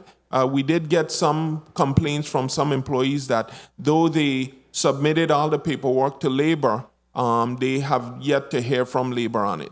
Okay, so kindly share that. We have, well, she's no longer there in St. Croix, but the chairperson of the Committee on Education and Workforce Development, we would be interested, and I'm a member of that committee as well. We would be interested in getting that information because these are hardworking people by your representation and they are loyal to the West Indian Company and they haven't left. We need to try to see how we could retain people, and it seems that you're doing a really good job at Whitaker at doing that. I do have some other follow-up questions. I appreciate that. Relative to this issue because paying people is very important, especially when all of us, we're all in it together with this COVID pandemic. We had no control over the pandemic and we're trying, that's why the federal government is sending this large amount of money to us. If I may, colleagues, I want to ask one more question, and then we'll have a lightning 2-minute round. They are so gracious. Now, my question is regarding the ARPA funding that you received in November. How much of that have you expended thus far? Avery would have to, Avery, can you give that information, please? Avery Williams, financial advisor. We have spent $500,000 of the ARPA funds currently. Currently, we've only used that money to pay salaries. Are there any other type of payments that you're looking to utilize the money for outside of salaries? Oh, sorry. Mr. Williams, kindly mute your mic. Yeah, we have pretty much earmarked that $4 million for salaries. All of it? All of it is for the $4 million is for salaries? That only? is the plan. The ARPA funds can be used for operational also. We anticipate, with the heading back into the cruise season in October, that should not be an issue. But the ARPA funds are able to be used for operational and salaries, but we are planning on using them primarily for salaries. So there is some wiggle room that you may use them also to cover your operational cost. Correct, as far as cash flow is concerned, yes. Cash flow. Okay, thank you, colleague. Senator Marvin Blyden, you are recognized for your 2 minutes. Thank you so much, Madam Chair. Let me ask Mr. Otley, the $23 million, the CDBG funds that you are waiting from HUD, and I know the critical need for those funds when it comes to the dredging and which would help in extra ships, etc., revenues, go on and on. Let me ask, the new interim director, Ms. Clendenin, have you met with her? Have you spoken to her? What's going on in that space? Because, it's critical that, you got to update, what's going on with those funds, where they're at, because there's someone new. What has been going on as far as communication with the new director? Well, we together with VIPA, we have requested a meeting on these funds, and we anticipate a response from, we did receive a response from Housing Finance, and we anticipate that we should be having a meeting with Ms. Clendenin very shortly. What's considered very shortly? Time frame. I'm hoping within a week. Okay. Very well. Let me also put on the record, I'm pleased to see that your employees, not one of them have left Not one. during these difficult times. You said that during the last 10 months, they have been working, the hours have been cut. How drastically have the hours been cut? In terms of hours, 30 hours a week, 20? Oh, no. It varies? It was cut 8 hours a week. Oh, 8 hours by 8 hours, okay. And I also hope that the Department of Labor can do right by those employees, because when you have hardworking, dedicated folks, it's hard to replace them. And that's hard to find, basically.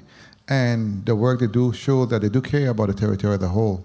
And that's commendable. I want to commend them and commend you for the job you're doing this for. I just ask for more urgency when it comes to many of these projects and follow up and follow through, because we are in difficult times, and it's going to basically pave the way forward based on what happens now. And now is the time for action, and now is the time for things to happen. So thank you so much. Thank you, Madam Chair, for the time. I appreciate that, Senator. Thanks. Thank you so kindly, Senator Blyden. Senator Noble E. Francis Jr., you're recognized for your 2 minutes. Thank you, Madam Chair.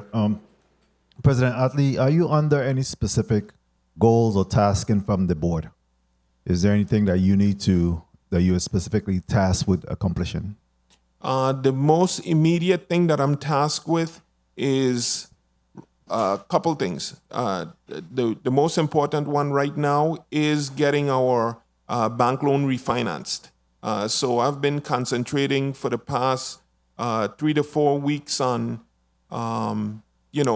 having conversations with the bank, having conversations with alternate investors to make sure that we're able to lock in, a long-term savings to the company. And that is extremely crucial at this particular moment. Very well. I need some quick responses on these. Okay. Transparency.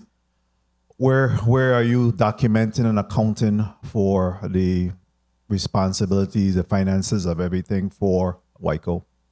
Is that available on your website? Are you part of the transparency.com? Where is your transparency for your finances? It's not available on our website. We submit that to the board, and we submit our audited financials to the legislature. How is that viewed by the public? I'm not certain, okay. Senator. All right, work on that so we could know the next time around. I think it's critical that we're able to provide some transparency to the public. Properties under your portfolio, what is those? What are the properties under your portfolio right now? Right now we have the 25 acres of Whitaker property, inclusive of the 7 undeveloped acres, which consists of Estate Liverpool and Estate Thomas, an undeveloped section of Estate Thomas. We also own a little over 7 acres of developed land that is currently being leased to the Yacht Haven Grant, and that is upland. We also have submerged land that is also being leased to the Yacht Haven Grant. I think that's in excess of 12 acres. And the Catherineburg property, which is a little over 6 acres. Okay, thank you. Time. And Mr. Sabino, Madam Chair, if I may just conclude. You may. Sabino, you mentioned about, and I have always taken that position as well, in terms of that we seem to invest with our backs to the water. Tell me, as the director of the Marine and Cruise, what are some of your recommendations? How do we start to posture ourselves? And I know that the Caribbean islands have really come and benefit from. I've seen some of your presentation at the on the cruise. What do you call that stuff again? Sea trade. How are we positioned, or some of the recommendations that you have made to take advantage again, taking our backs away from the water and really facing it? Well, Senator, thank you for the question. Mark Sabino, Marine Director of West Senior Company, Director of Cruise Services. It's a very sensitive and a very subject that's close to my heart, And as you know, me over the years, Whitaker, along with the private industry, we work, the money comes to the sea from us. Government employees like yourself, you're caught up in your day-to-day government services, and even right through the pandemic, you guys had no interruption in your money and in your payroll, which we did, as we discussed right here. As we go to Sea Trade next week, and you've been to Sea Trade before, right? I interact with my colleagues in the other islands, and they look at us and say, man, Sabina, if we had what you have, what we could do, what we would do, And they're puzzled that we haven't done what is obvious to not only them, but to the cruise lines, to the private industry here, to us at Whitaker, to everyone else. It's obvious what we need to do, or should do. And why have we not done it? And I guess that's where it is apparent that when I make the statement that it seems like we govern with our back to or the government governs with our back to the ocean. We're an island. If we were a castle and dependent on a bridge to bring our stuff across, and you said this bridge is crumbling, we would jump on it and fix the bridge, right? But here are our channels, our harbors, our ports, our docks, our berths. That's our bridge. The airport is there, but 90% of what we do or what we receive in money and food and so on comes from the sea.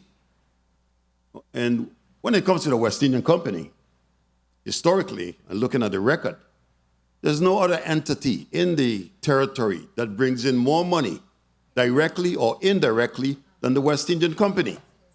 You have all these other people bringing in food, bringing in oil, bringing in gas, whatever, they're selling it.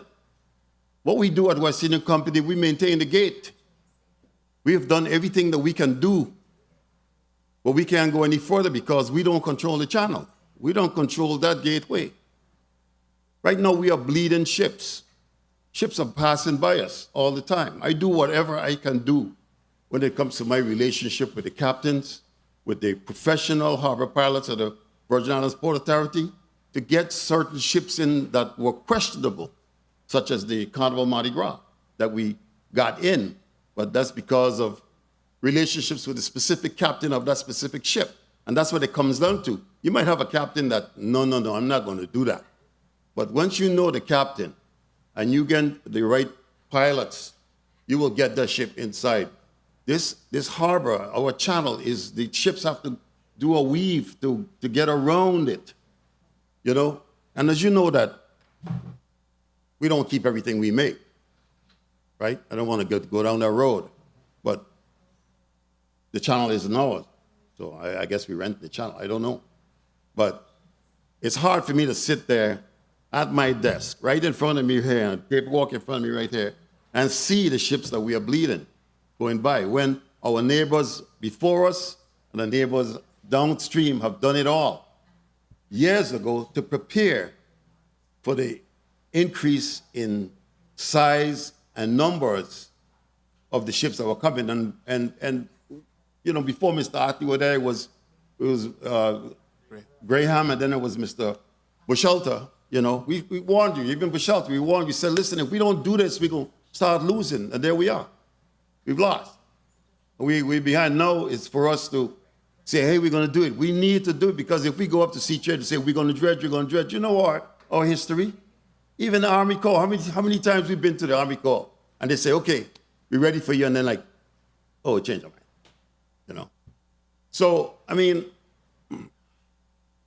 I must say I thank the Senate every time we come up here. You guys are in favor, agree with us that it needs to be done, but your hands are you can only go so far. We can only go so far. You understand me? And I appreciate and I thank you for that, for receiving that. And I apologize for me being so passionate about the situation, about where we're at. I don't like to lose. I'm in a situation where I just keep hitting a wall. Here we are on the bottom of the hill again for the third time, and say, okay, we're going up the hill this time. When we reach the hill, we're going to stay? Or we're going to get close to the top and say, oh, no, we're going to come back. And that's what the Army Corps looks at us We are, listen, you know what? The other islands don't have the federal government. They don't have all this money. They look out to sea. They know that they're an island. The United States of America bought these islands because of its geographical location. We are in a perfect spot. We have more than any other island in the entire Eastern Caribbean have. We have the protected harbor, the mountain, the shopping, the beaches, 2 hours, 2 days sail from or 2 hours flight from the United States under the US flag. We have it all. We have it all, and we're an island. But our channels that feeds us as an island, why haven't we done it? Every time I go up there, what's going on? The other islands, like I said, they got ships turned away because of weather. We've never had a ship turned away because of weather other than hurricane. Mr. Sabino, I am so sorry to interrupt you. I can hear your passion. I can see your passion is emanating from you. But this good senator's time was called. Well, blame Mr. Hartley because he normally kick me under the table. And he ain't kick me, he ain't touch me, he do nothing. It's no need for apologies when you're having passion. We can sense it, we can see it. That's one of the reasons I was relentless in requesting that Whitaker come before us, because we know that things are happening there and we need to get at least an assessment and an update of where Whitaker is and the like. So I was relentless, and Mr. Otley can tell you. Senator Francis, you're good with your wrap up? Thank you kindly. We will now move on to Senator Milton E. Potter. You're recognized for your 2 minutes. Thank you very much, Madam Chair, and we definitely appreciate your passion, Mr. Sabino. I wanted to ask you, Mr. Otley, I don't want to put goat mouth on you, as my mother would say, but what would happen if Whitaker were to default on the Banco Popular, I believe it's Banco Popular loan that you mentioned earlier? In theory, would the bank be able to seize the dock? What would happen? Well, actually, the PFA is a guarantor on the loan, so they would go to the PFA for the money. And of course, the PFA has a lot more leverage than Whitaker does as far as funding. So definitely, one of the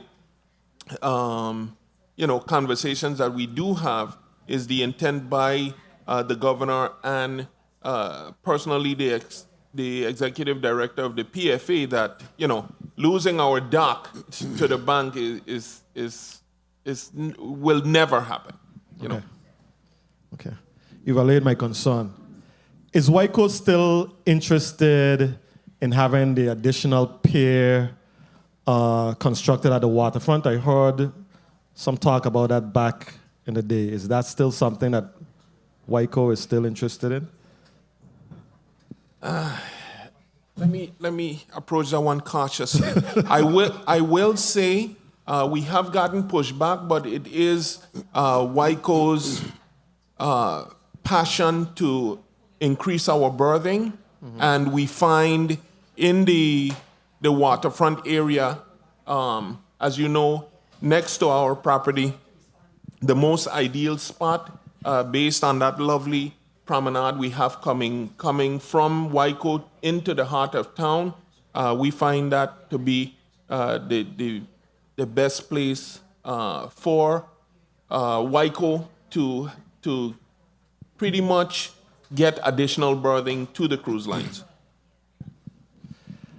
Regarding the mall situation with GRS, is there any potential for Whitaker to regain that contract? Is there an interest? Is there any potential down the line for Whitaker to regain that contract? Senator, I cannot speak for the government employees retirement system. The last conversations we had about Whitaker managing or continuing to manage the mall, which it was Whitaker's hope to manage the mall, was us, trying to work out something where, it can be to the benefit of both the GERS and Whitaker Whitaker's position was to listen to what exactly the retirement system would want in going forward and see how we can acquiesce or make it work. But GERS decided that that was not the route they wanted to go, and they decided to manage them all themselves. So I can't speak to anything other than that. Okay. I know you can't speak for what GRS would do, but would there be any interest on the part of Whitaker to, once again broach that subject, or is that door, in your view, has that door been shut as far as GERS is concerned? I can't, once again, I will, on behalf of Whitaker, we are definitely in the business of promoting the Virgin Islands and making sure that we do what we can to bring more revenue, to make more money for the government. All of us, we're in it together. As far as, so we would be willing, if GERS was to say, hey, let's have a conversation, we definitely would be willing to sit down and listen. But I can't speak for the last indication we've had from GERS was that they were going a different route. Fair enough. I'm curious about the PPP loan and why in 2020 you were deemed ineligible, but in 2021 you were deemed eligible. Can you explain that discrepancy? Okay, and then Avery can expound if necessary. Back in 2020, with the first tranche of PPP funding, it was pretty much a work in progress. So there were many entities across the board that were found. Ultimately, the federal government gave out a lot of money, and then after the fact, because different decisions or different requirements, they were changing along the way. We ended up initially when we submitted. We were, based on the financial advisors and our attorney, we were eligible. After the fact, when we went back now with certain changes that they made and certain clarifications that they made, it ended up where we were ineligible. Because of that fact, we were able to, hold off on the money, and just so that we can have a determination, we reached out to the delegate to Congress, and of course she was working on that front. Ultimately, when they started to talk about the HEALS Act and they changed some of the requirements, we were definitely eligible for that. The bank acknowledged it, our attorneys acknowledged it, PFA acknowledged it. So at that point, just to be able to go ahead and capitalize on that money, we definitely had to return the first set of money to Banco, and they were also in agreement that we were eligible the second time. Fair enough. Madam Chair, if I may just ask one final wrap-up question. You may proceed. Thank you very much for your generosity. I wanted to ask, I know you're functioning on a reduced level. There was layoffs. I think you said 50% of your staff were possibly laid off. And I wanted to know if there was some sort of recall listing, or if you are still in contact with those individuals who were laid off in the event when, Whitaker resumes to, its normal operational strength, and there's a need for these employees. Is there a recall list or something that is there available so that these individuals would have an opportunity, at least first crack at, securing employment? Thanks for the question, Anthony Otley, Whitaker. I will say that we still have our listing of all of our employees. We still have a good relationship, I would say, holistically with them. The good thing, when we had the separation, ultimately, several of those employees were able to gain employment with GERS. So many of those employees now work for GERS. But if we do get, and keep in mind, just to give a little bit more information, back at that particular time, we did have the construction, leasing, and maintenance section which dealt directly with the mall. So a lot of our employees at that particular moment spent 100% of the time in the mall. So though we did have to lay off many, unless we go back to, let's say, managing the mall or managing, a large, shopping center, or we do the development that we decide to manage ourselves, it will be a bit challenging to make it back to those numbers of employees that we had prior to not managing the mall. Understood. Thank you very much for your response, Mr. Otley. Thank you very much for your generosity, Madam Chair. You're most welcome, Senator Potter. Before we go on to the next senator, we do have legal counsel present to answer the burning question raised by several senators relative to the non-disclosure agreement between Whitaker and the Port Authority. Legal counsel, senators have inquired whether that non-disclosure agreement violates any sunshine law because this is two public entities having a non-disclosure agreement, and we are to be transparent in our actions. Media, kindly recognize the mic of legal counsel. Good morning, Madam Chair.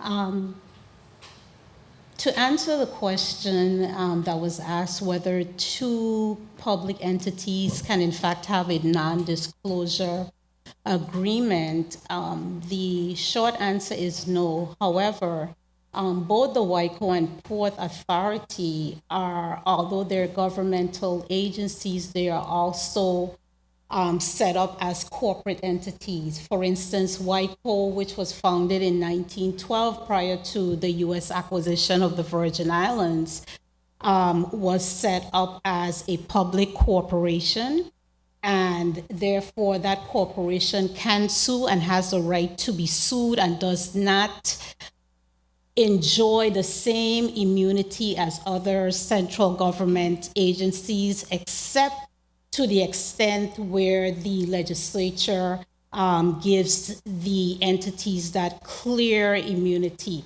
So therefore, these entities that are set up as corporate entities under the VI code, or in the case of Whitaker, where the government had purchased certain shares under the GRS, to also make that a public corporation, they are afforded certain privacy provisions. The case, I know there was one case with the St. Croix Avis where the court basically stated that the Whitaker, in a sense, has two identities, that it enjoys the status and authority of a public corporation, and it's also a governmental entity.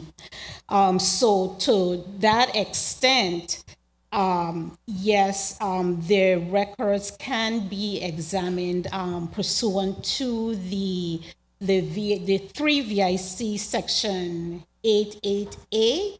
However, it is dependent on those records. They do have the right to protect any type of proprietary information or information that they may be using to negotiate.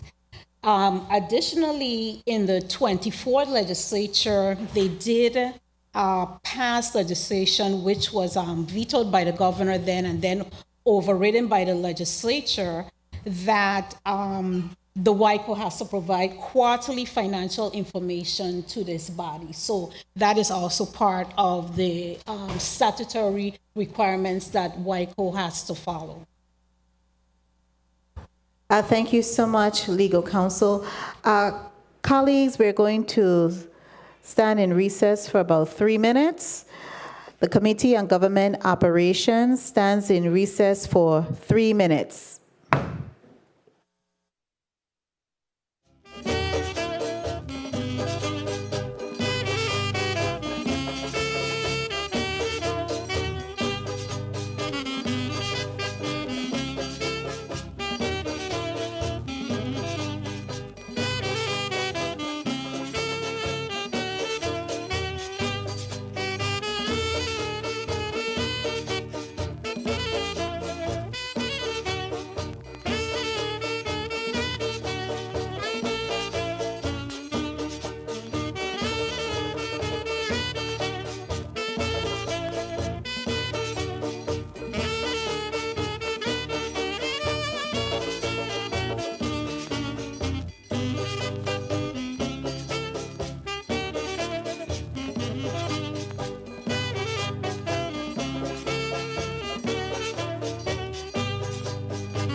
Colleagues, we are back on record.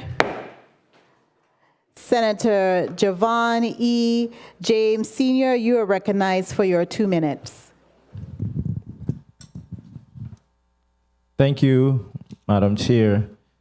When it comes to the master ship schedules, can you just give me a little idea of how that goes and what role you play in the master ship schedules, or is that determined by another entity or agency? Are you involved in those discussions, Whitaker? Go ahead, Mark. Senator Mark Sabino, West Senior Company, Director Marine and Cruise Services.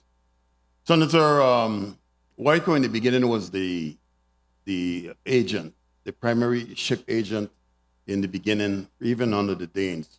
And as a result, all the requests for berthing came to the West Indian Company. And once we took it over in '93, we continued to be the agent and we continued to manage the schedule and issue the berthing. Now, we have since released, got rid of being the agent. There's another company that's doing the agency, but we retain management of the schedule simply because the berthing that at Whitaker is a complex dock. It is not just like Crombie where the ship goes in one side, the other side. It's very complex up there on how the ships are berthed and how you plot the positioning, arrival, departure, that sort of thing. So as a result, it is up to us to decide how and when ships and what ships can come in and come out at times, coordination, and so forth.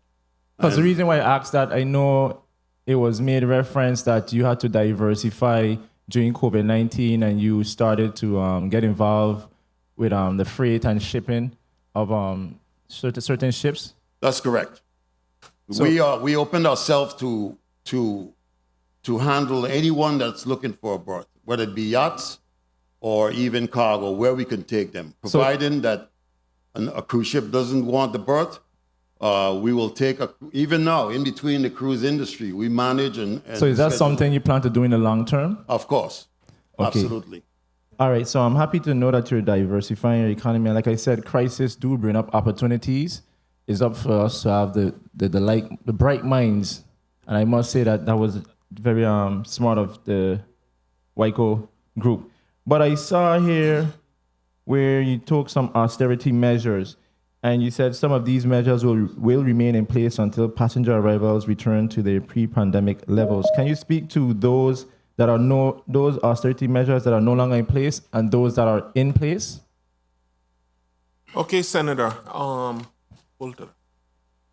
Concerning that, definitely what we have curtailed is, as I mentioned before, we're not, as of right now, doing any contributions. You know, back in the day when we were really thriving, you know, Whitaker had a very vibrant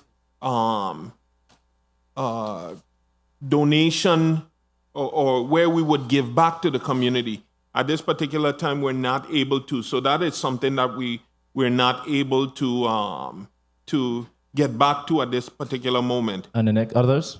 Yeah, in the others, non-essential contracts, we still have not gone back with any of those. Much of those are being handled by our employees.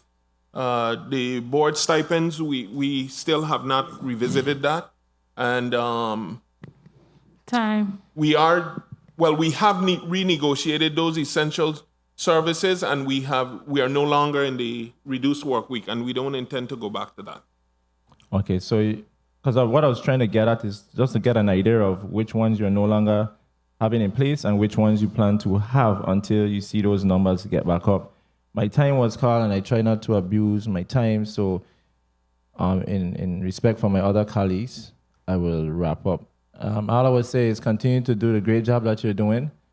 And like you said, we in the first branch of government, we always look forward to seeing those revenues. And hopefully those austerity measures, once and for all, can be reversed so we can see some normalcy. But I understand you have to make those tough calls. So it proves that you take care or do your due diligence when it comes to the finances of the government. Thank you, Madam Chair, for the time. You're most welcome. Senator Javon James. Senator Kenneth L. Gittins, you're recognized for your point of inquiry. Is legal counsel still on the floor, Madam Chair? She is not on the floor. However, she has the ability to join us virtually. And like I mentioned, she is monitoring the proceedings. Legal counsel, I note that you are logged in on Teams. Can you kindly open up your mic and camera and be recognized? Yes, I am, Madam Chair. Just a minute. She can hear you, Senator Gittins. Kindly proceed with your point of inquiry to the chair. Well, if we can't view her, then it wouldn't make sense for me to go forward because the rules calls for us to be able to see and hear the individuals participating via Teams. However, I was left still in the wind with what she stated and wanted further explanation at some point, please. Thank you. Legal counsel, I know you're attempting to get viewed and let us see you on the My camera. Yes, Madam Chair, the camera is on. You're not seeing me? No, we're not. Maybe you need to log off and then log right back on. Okay, I'll do that. Okay, and then we could then again, Senator Gittins, recognize your point of inquiry once that is accomplished. Thank you, Senator Javon E. James, Sr. Senator Gittins, you are recognized for your 2 minutes.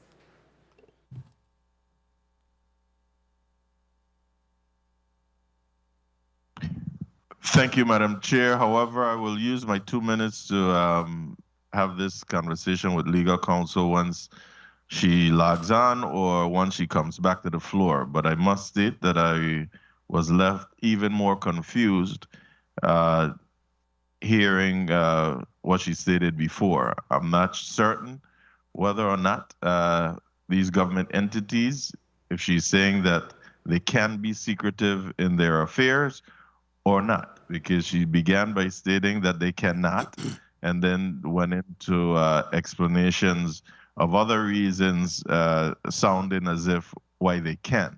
So I just want to be clear, not only for me, but the people of this territory to be clear on what's being said. Thank you. Based on my understanding and legal counsel, we're still not seeing you. I would recommend that you come up. Madam Chair, I will come to the floor. Yes, come upstairs. But based on my understanding, what our legal counsel indicated on the record is that these two entities, the Virgin Islands Port Authority, who we'll be hearing from later in the proceedings today, as well as Whitaker, have the ability to act either as a private entity based on law or as a public entity.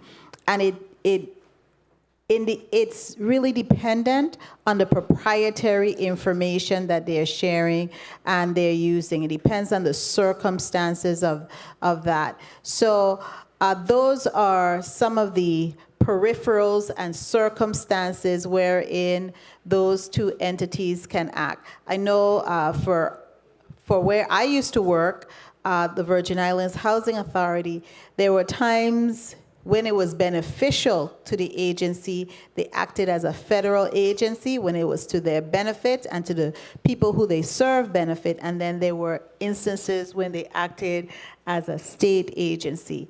All of it is dependent on the benefit to the people who they serve.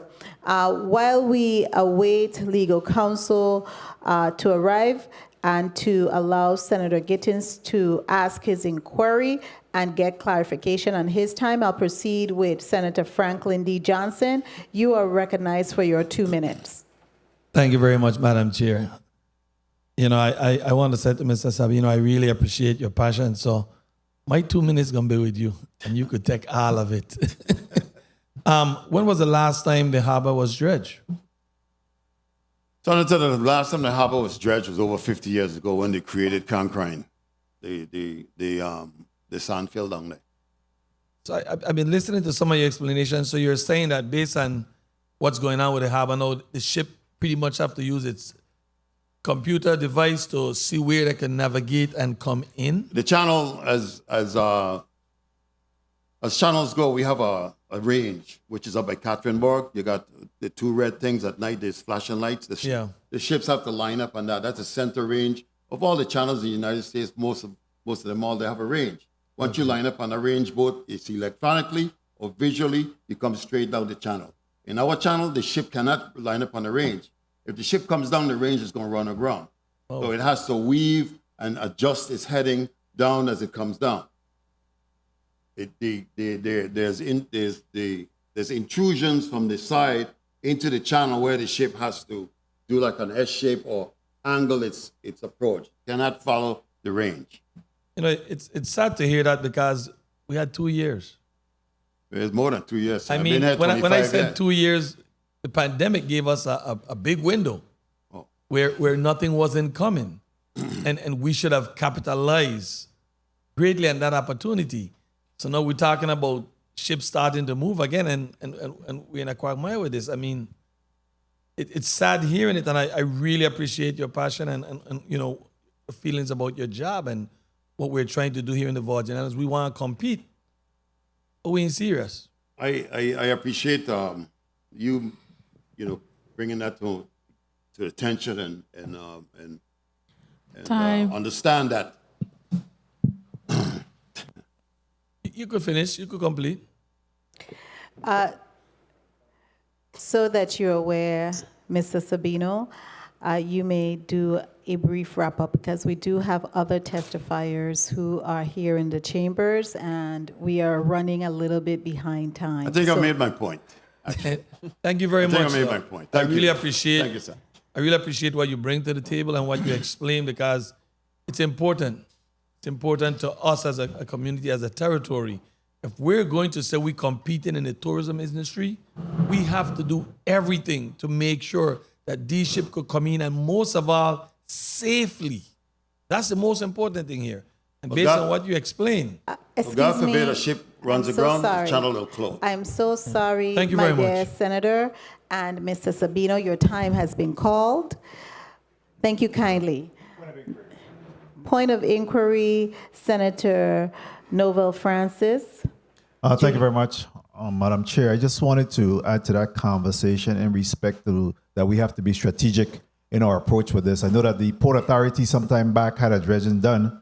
A lot of times the cost of mobilization of the dredgers becomes an issue of concern. And in fact, when we have them here, that's the perfect opportunity for us then to utilize them in that dual role. You know, so have there been any discussion? And I guess the whole conversation about the merger or us working collectively as a government to make sure that we're getting the best bang for our buck is that when they come for other projects, that then there should be an opportunity for us to try to exhaust their ability by having them here and minimizing the costs associated with the what's the cost associated with getting them to do the dredging here. So my inquiry is whether or not there have been a conversation when Port Authority had the dredging company here for you to be able to do a dredging at that time, or if you had the permits necessary to do it at that time. Well, Senator, I'm glad you asked that question, because the issue with dredging is with spoils. Right now, it's something around 255,000 cubic yards of sand that have to come out of that channel. You're looking at approximately one football field 10 stories high. So where are you going to put that spoils? From back in 2007, when we tried the first attempt to dredge, it was told that, and we tried to tell them that the Virgin Islands need to establish an offshore dump site to put spoils. The issues with dredging is where are you going to put all this sand when you dredge it up? And that's what halted the dredging back in 2007. And the dredging that we was going to do for Long Bill Landing, the Long Bill Landing upland would have taken that spoils. We had somewhere to put the spoils. The spoils for this dredging is supposed to go down on the Cancrine field. We'll see how that works out. But Thank you so But the much. Limburg Bay, the Limburg Bay is where the federal government would love us to put it. Because Limburg Bay was Megan's Bay when I was a child, and it is not that today. Thank you. If I could just chime in on this, because I recall the whole struggle with Whitaker and a nonprofit environmental entity that I used to be the president of, East Environmental Association of St. Thomas and St. John, relative to the dredging and actually where to place the sand. I know that at one time there was discussion about the Limburg Bay area because there's way far out a really like hole. A big hole. It's a big hole. Created by the federal government to make the right. airport. And they had discussed putting in there the byproducts, which is the sand, in that area. I think there was issues surrounding environmental. It was misguided. Wait for me. Wait for me. Okay, whether it was misguided or not, the documentation and also the studies didn't necessarily shore that up to say that it was misguiding. And as a result, the byproduct was placed at the University of the Virgin Islands and their property. Some of it was placed there. But I want to go on. Thank you, Mr. Sabino, and maybe that may be something that needs to be revisited. But I do know that that was some of the challenges, as you have indicated on record. At this time, I would like to recognize Senator Kenneth Gittins for his 2 minutes. Senator Gittins, our legal counsel is in the chambers. You may proceed with your 2 minutes. Thank you, Madam Chair. I'd just like clarity to know whether or not these two entities can be secretive in the people's affairs or not. Madam Chair, to Senator Gittins, whether these two entities can be secretive. Okay, so let me make sure I state clearly what I said before. These two entities are considered public corporations. They're also governmental entities. They have the right to sue and to be sued, so they're considered corporate politic entities. Pursuant to Title III, Section 881, which has to do with the examination of public records, yes, these entities, their documents are subject to public examination. For those documents that are considered public records. However, in terms of a non-disclosure agreement, this agreement contains all sorts of information. For instance, it may contain information such as trade secrets, proprietary information, non-compete clauses, marketing strategies, and to that extent, the entities can keep that agreement private until that agreement is executed.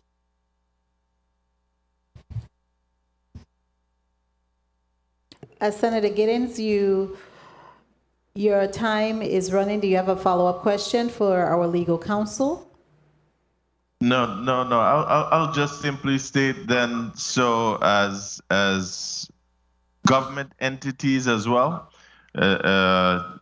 they have a right to let the people know what's going on with their affairs. We're talking about public funds here, and there should be no secret to that extent that the people can't know what's going on behind the scenes.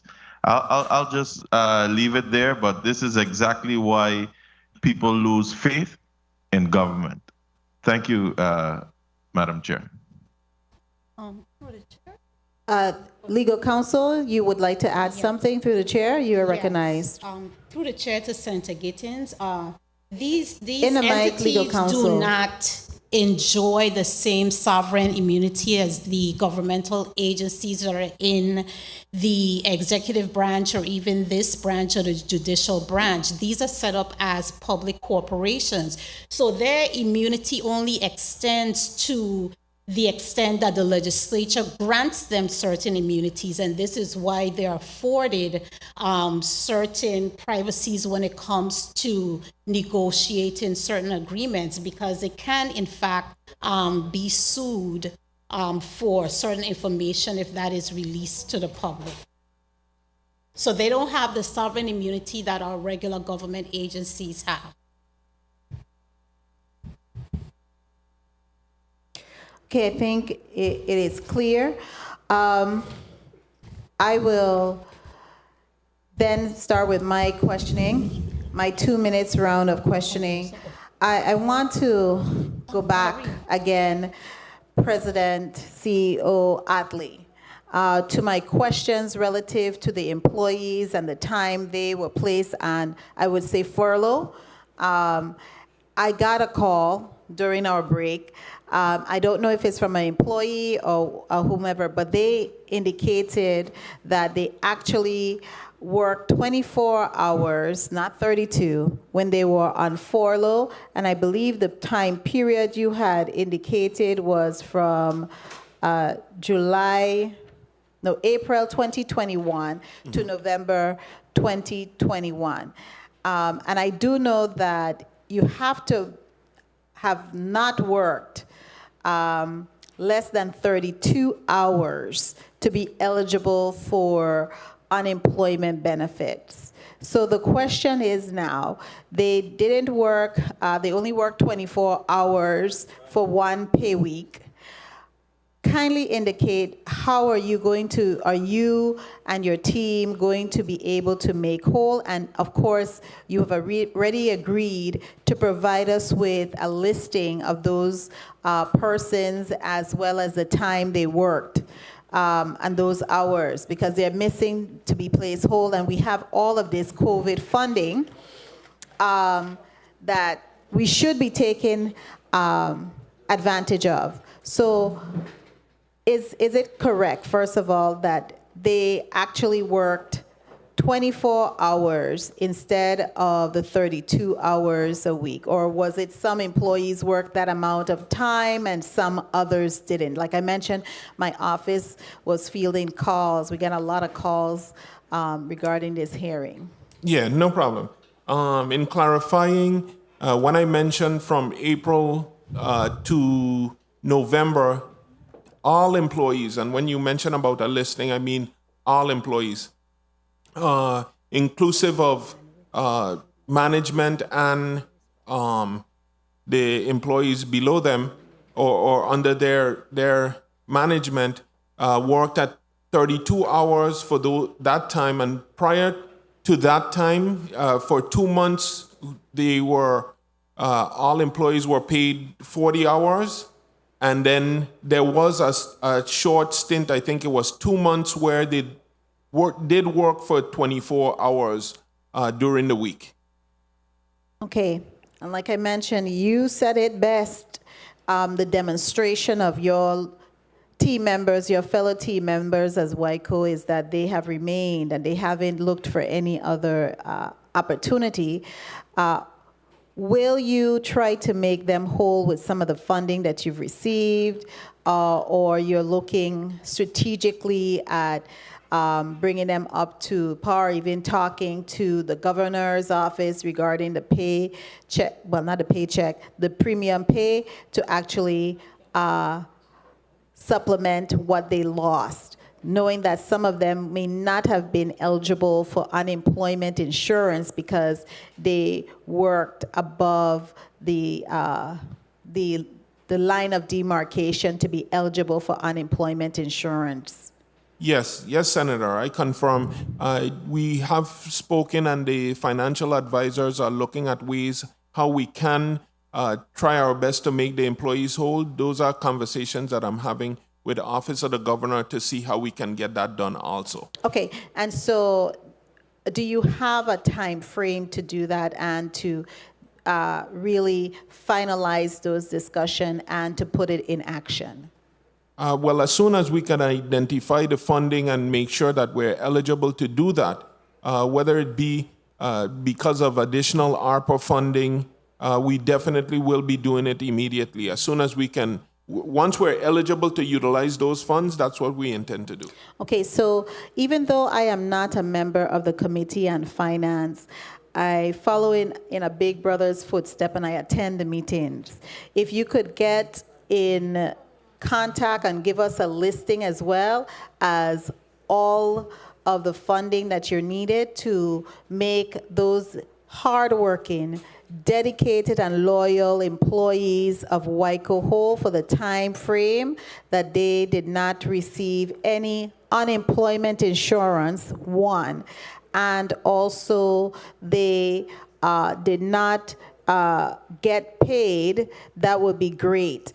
So we could fill the gaps. What we want to try to do, especially with a lot of our federal funding here, is spend it. Spend it where it can be spent legitimately and utilize all of it. Because our people who have stayed here for 2 back-to-back hurricanes as well as the pandemic, they deserve nothing less. And especially when you are here stating how loyal they have been, and I appreciate you and your team. Now I have another question to ask you regarding.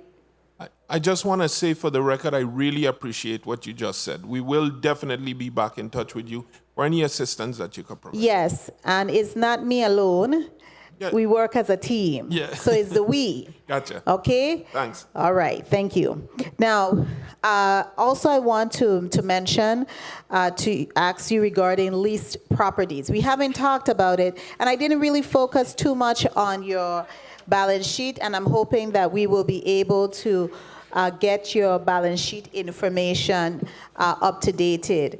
But tell us, how many lease properties do you have? We know that, of course, the GRS has now reclaimed the properties that you managed previously for the past 26 years. But kindly indicate to us, how many leased properties do you have within your inventory at Whitaker? Sorry. Currently, we have 4 leased properties, and that is made up of Estate Catherineburg, which we have leased to the Office of the Governor annually. We have the Yacht Haven Grand property that's leased to Yacht Haven Grand. We have the Submerged Land property that's leased to Yacht Haven Grand, and we have 2 warehouses that we lease on our property.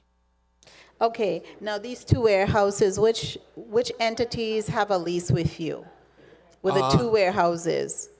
We have a lease with VINGN, our sister company VINGN, and then we have a lease with a couple other tenants who were tenants with the retirement system. Okay, so they are no longer tenants with the retirement system. They are now directly. No. They had retail space in the mall, and then they have some warehouse space with us. Okay, so they have warehouse space with you. Now, I was trying to locate it on your financials that you have submitted. You see, the financials is really turning my head because I'm accustomed to money going in, and clearly with the object cost category, the budgetary cost category, to be able to pull those things out and seeing how much money you are deriving, your income coming out of your leased properties. And I can't locate it here on your spreadsheet that you sent to us. Maybe Mr. Williams could assist me in looking at it. It has rental of land. Is that where it's located for some of these rental properties, and the rental of warehouses? That's correct, Senator. Okay. Now, how much do you receive? Do you receive from Yacht Haven Grand annually for the rental properties? And then, too, while you look for that information, kindly indicate for us if all your lease properties are up to date. Or have any of the lease properties been expired? Any of the leases have been expired? No, we do have a couple vacancies. We're in a month-to-month lease with 2 of our tenants, and that was due to us exploring additional diversification in a particular warehouse. With the Yacht Haven Grand property, I would venture to say we're looking at somewhere probably a little below, somewhere around 400,000. Okay, that's fine. What about the submerged property? What I would like to, and you could submit it through the chair. Okay. Okay, I need to get a listing of the monthly rent collected for all your leased properties. And then also who the entity you're leasing them with, the agreements are made with, and also when these leases expire. To make sure that we have all of the leases, them up to date, and we are operating. And I don't have any other burning questions to ask you. My time has been called, but I will ask any other senator if they have any burning questions. Going once, going twice. Certainly, Senator Milton E. Potter, you are recognized. I just had a quick question, Mr. President. I know that historically, WICO has paid the housing costs for the chief executive when he comes over to St. Thomas. That's just the way it's been over the last several administrations. Is this still the case? Yes, Senator. Okay. And I ask because just understanding the plight of the West Indian Company right now, with the challenges with COVID and lack of ships and all of that, if there has been any conversation about possibly shifting that burden during this period of time. Well, Senator, let me say this. Right now, prior to, I think it was with Governor Turnbull, Governor Turnbull resided at Katerinburg. So a lot was done at Katerinburg to accommodate residential ongoing, residents as a residence. Subsequent to that, Governor DeYoung opted to stay at his home. So it has been shared with me that initially, and I think he's still, planning on it or considering it for Katerinburg to be a residence. Based on the fact that Katerinburg was not in, tenantable or able to be lived in, we provided housing for the governor. We have been able to pretty much save quite a bit of money on that lease. So right now we continue to provide housing for the governor while he's over here. Thank you very much. Thank you so much, Senator Potter. The chair would like to recognize the presence of Senator Alma Francis Heiliger. Senator Francis Heiliger, you're recognized for your point of inquiry. Thank you. How are you? I'm trying to just get a little bit of clarity. I was under the impression that since we had received quite a bit of funding to repair Government House, that something would have been done to accommodate the governor at some point. Because I know over the years, the property has been transitioned depending on who was there. So has there been any discussion as to how the property was renovated and this burden be taken off of WICO? Because we did spend quite a bit to fix it back. And I was under the impression that because we have a governor with a wife and children, that it was going to be fixed in a way that would now become the residence after spending millions of dollars. So I'm a little bit confused that this conversation with you guys still paying is still going on. Could you explain a little bit more? Thank you. Yes, Senator. When you mentioned the millions of dollars to repair the residence, are you speaking about with Governor Turnbull, or are you speaking of as of late? I am speaking about the House, the White House, up there. Government house. Yes, government okay. house. So has there been any conversations with that being completed? Because we did spend quite a bit to renovate it after the hurricanes. Has there been any conversation about them potentially going there and then this additional burden being taken off of you guys? Oh, we have not been speaking with the office of the governor about government house. We're not involved in that.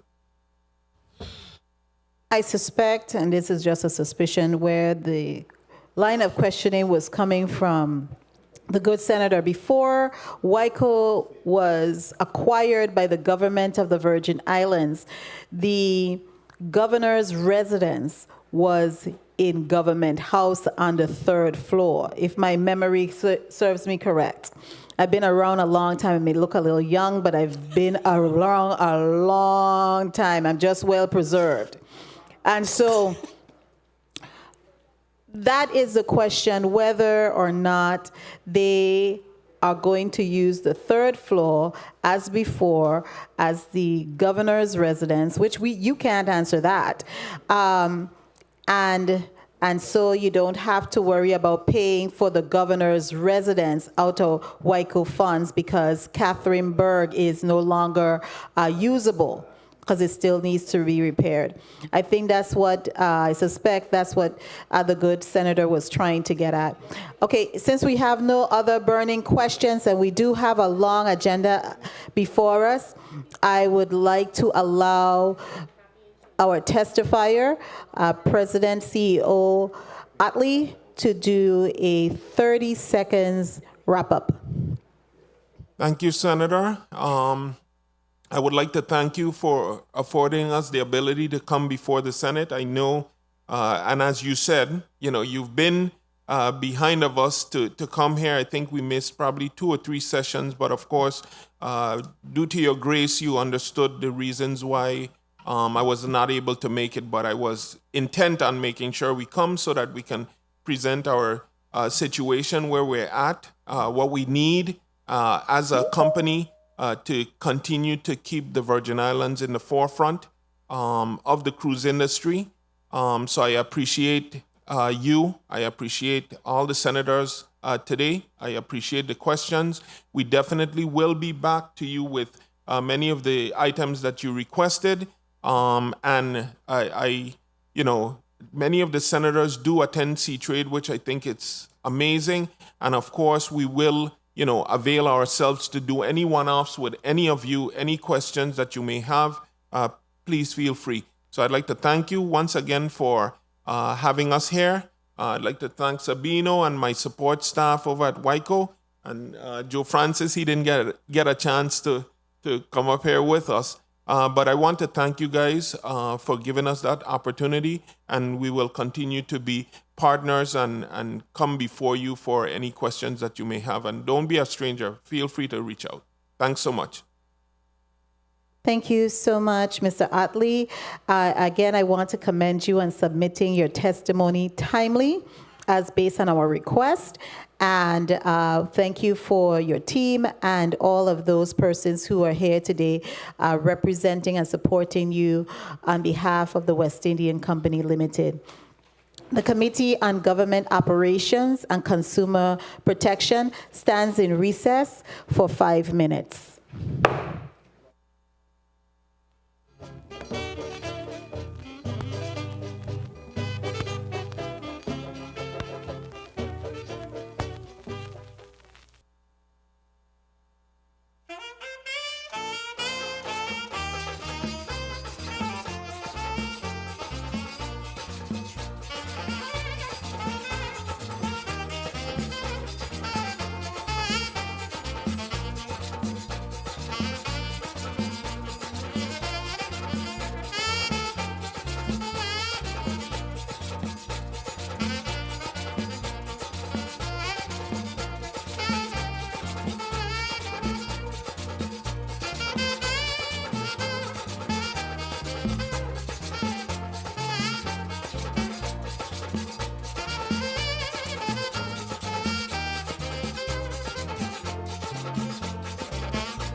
The Committee on Government Operations and Consumer Protection meeting for Tuesday, March 29th, 2022 is back on the record. Madam Clerk, kindly read into the record Block 2 of the agenda.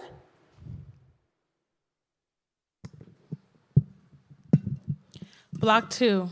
The committee will receive testimony on the Virgin Islands Taxi Cab Commission to include but not limited to enabling law and jurisdiction, current agency challenges, and plan of action to resolve challenges.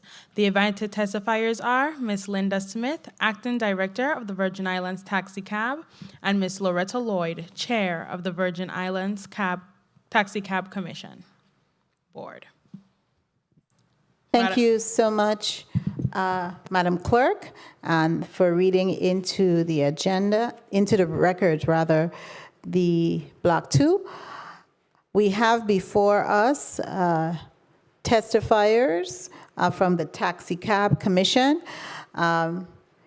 Joining us here in the chambers is the Acting Director, Ms. Linda Smith, and joining us virtually is the Chairperson of the Virgin Islands Taxi Cab Commission Board, Ms. Loretta Lloyd, and we also have joining us, I believe, if my memory serves correct, Ms. Myrna George, and Ms. George is the Secretary for the Virgin Islands Taxi Cab Commission. What I will ask is to have Ms. Loretta Lloyd just to do a sound check, because we can see you visually. Good afternoon, Ms. Lloyd. Okay, so unmute your apparatus, and you could say good afternoon once again. Good afternoon. So we can see Good that. afternoon. Good afternoon. So your visual and plus your audio is operational. Good afternoon, Ms. Myrna George. We're doing just a check to assure that both Good you. afternoon. Wonderful. Good afternoon. How I would like to proceed, because we did receive testimony from both the chair as well as the acting executive director, as well as the executive director. What I would do is ask the chair to proceed with her testimony, and then we'll have the executive director proceed with hers. So, Madam Chair, Loretta Lloyd, you are recognized to proceed with your testimony. Okay. Pleasant good afternoon, Honorable Senator Carla Joseph, Chairperson of the Committee on Government Operations and Consumer Protection, members of the committee, non-members, individuals attending in person and listening public. My name is Loretta Lloyd, Chairperson of the Board of the Virgin Islands Taxi Cab Commission, hearing referred to as VITCC. I am supported by some hard-working board members who are attending virtually and perhaps listening in as well. The Virgin Islands Taxi Cab Commission was reestablished by Act number 6968 on October 10, 2007 as a semi-autonomous agency. The commission is comprised of 9 members appointed by the governor and approved by the legislature. Our current board structure is as follows. Loretta Lloyd, Chairperson, Public at Large, Non-Government, St. Thomas.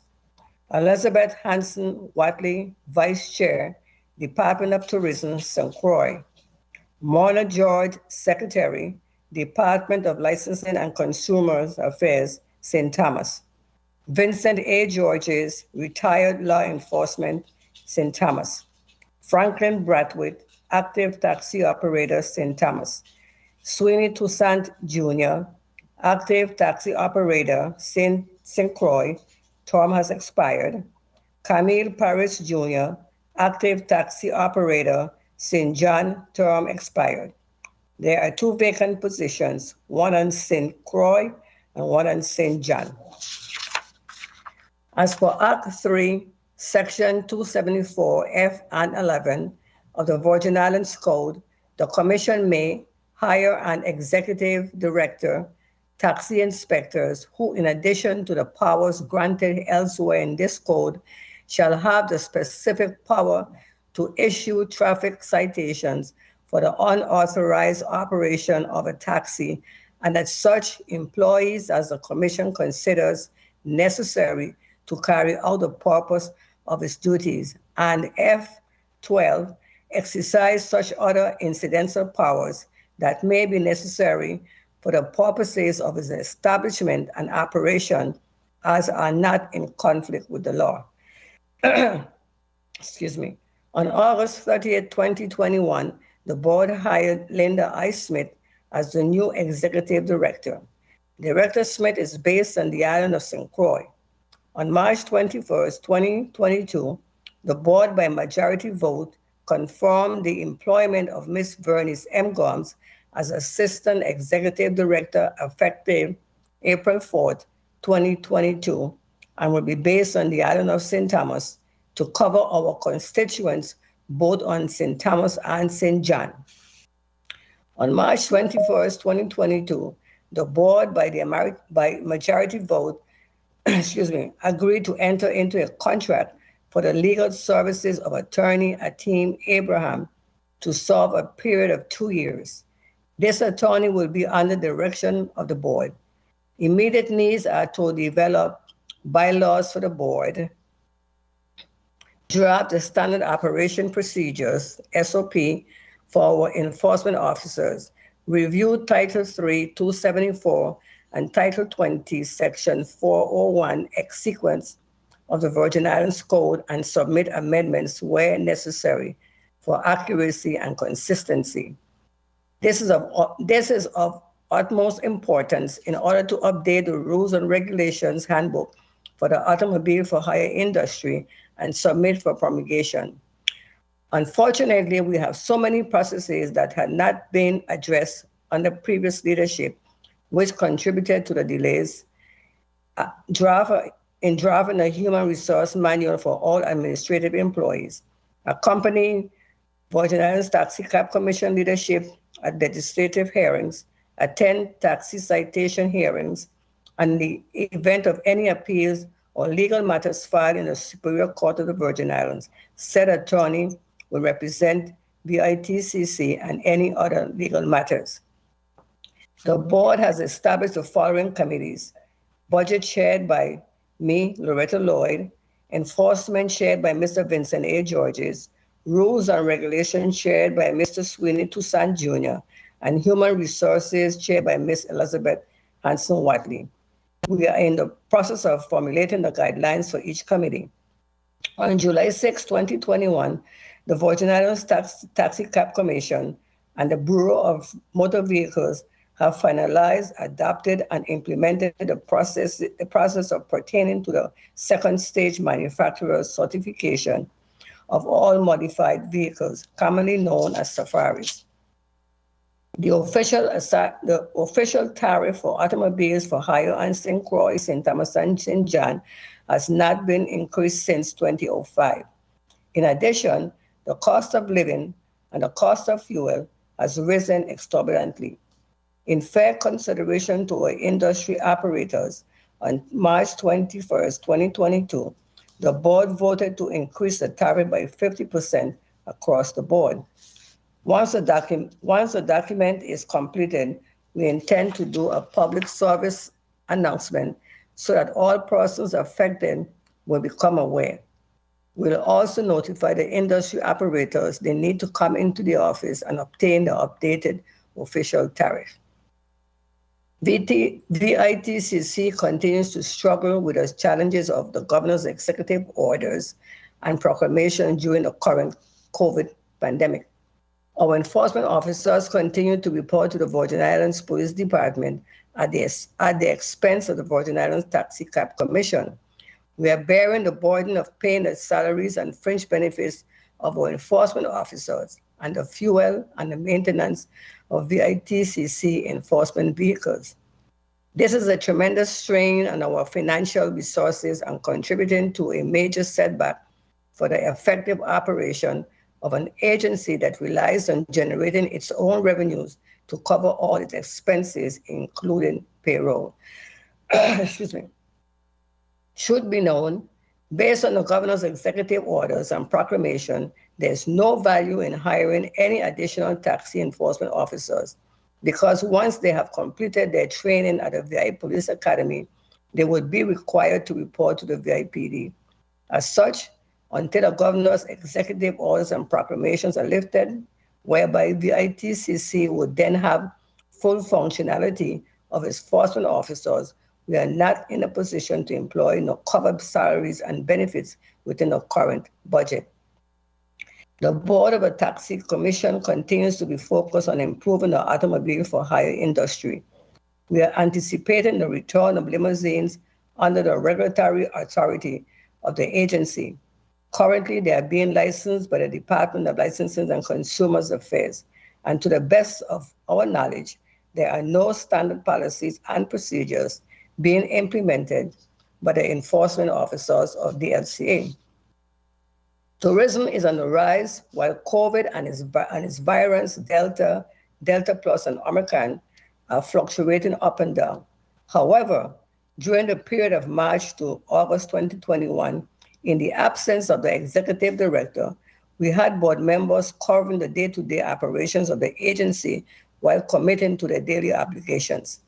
I want to personally thank the board members who answered the call, ensuring the continuity of businesses on behalf of the automobile for hire industry. We also had a commitment of tenured enforcement officers on the island of St. Thomas and St. Croix who assisted our collection clerks with the processing of paperwork and documents so that our constituents were able to conduct business as usual without interruption.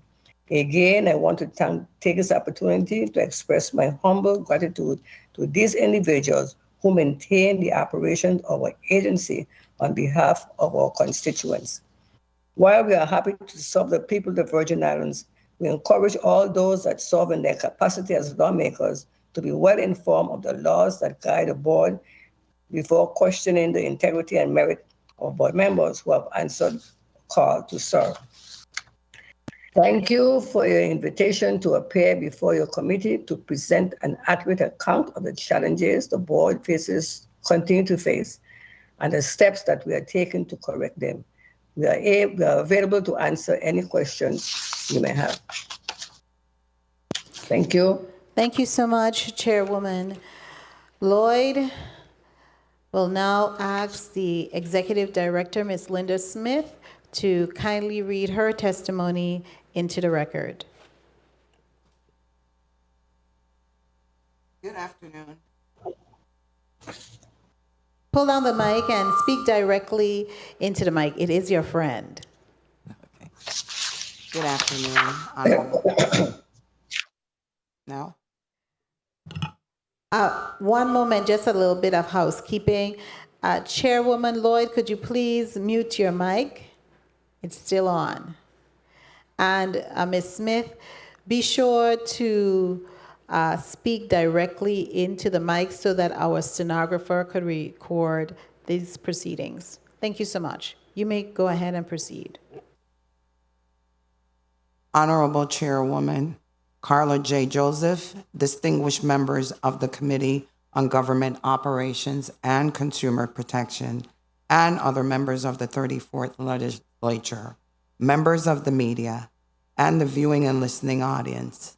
My name is Linda I. Smith, Executive Director of the Virgin Islands Taxi Cab Commission, also known as VITCC. It is an honor to appear before you to testify on VITCC's overall operations within the District of St. Croix and the District of St. Thomas and St. John. After a panel interview, along with careful review and consideration of my educational qualifications, which includes a bachelor's degree in business administration, business management, and a master's degree in public administration, along with numerous certifications, over 25 years experience in both the public and private sectors with focus on public policy, revenue enhancements, and performance-based results, I was selected by the VITCC's board as executive director and joined the commission on August 31st, 2021. VITCC's executive director serves as the chief executive officer of the commission, responsible for the administration and management of the operations to include mandates in conjunction with both local and federal laws, the rules and regulations approved by the commission's board, and sound business practices. Duties include the planning, directing, and management of the administrative functions, the implementation of policies of the Taxi Cab Commission, monitoring of the industry to ensure compliance with the Virgin Islands Code, and makes recommendations to the commissions regarding corrective actions and new policy initiatives.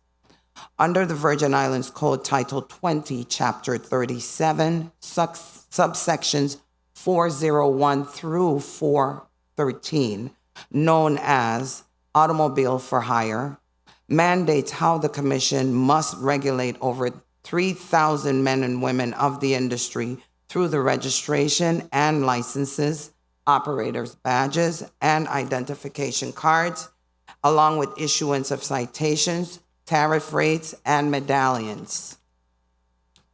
Personnel, VITCC currently has a total of 6 full-time employees, also known as FTEs, which comprises of 1 administrative secretary and 1 enforcement officer in the District of St. Croix, 1 collections clerk, and 2 enforcement officers in the District of St. Thomas and St. John. The administrative team currently comprises of 1 administrative secretary who serves as collection clerk and processes over 600 clients per year in the District of St. Croix,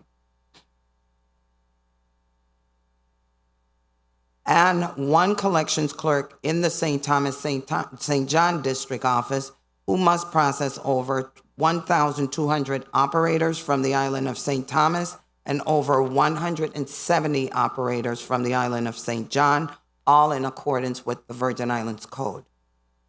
With the surge of visitors and guests to our beautiful shores, VITCC remains understaffed in meeting the needs of our enforcement division, with 1 peace officer in St. Croix and 2 peace officers in the St. Thomas and St. John district.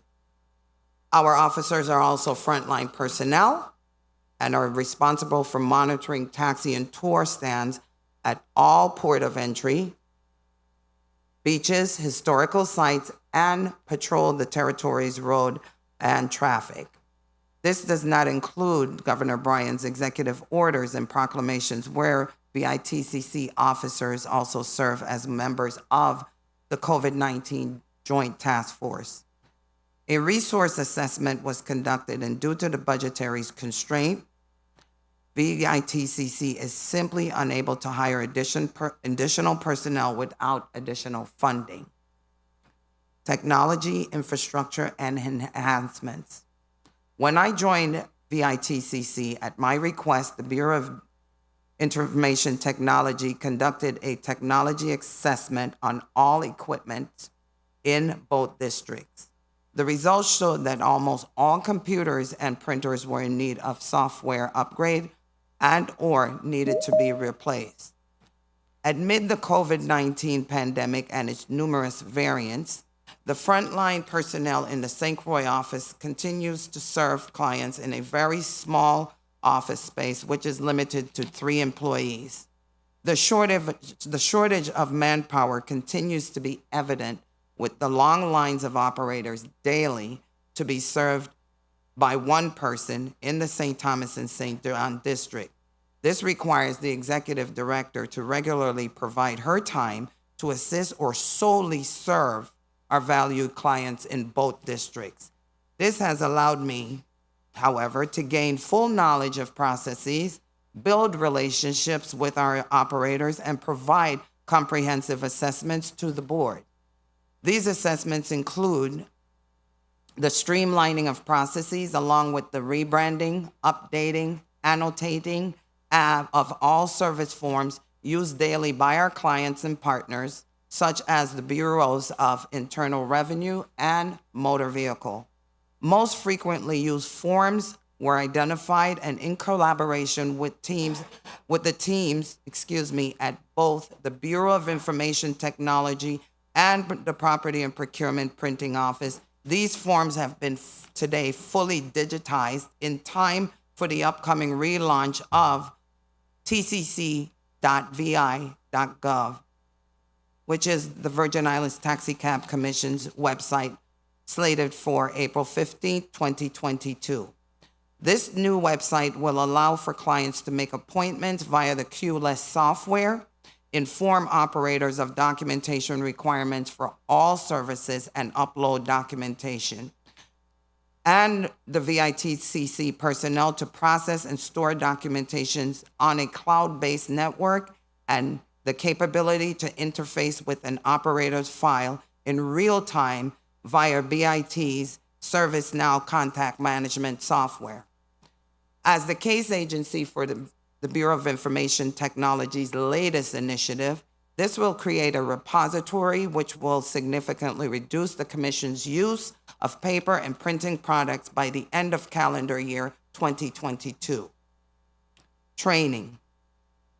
Administrative personnel have completed all cybersecurity certification training provided by both the Bureau of Information Technology and Texas A&M University. As the board chair stated in her testimony to this body, with the absence of an executive director, the board completed time and attendance reports on behalf of the staff.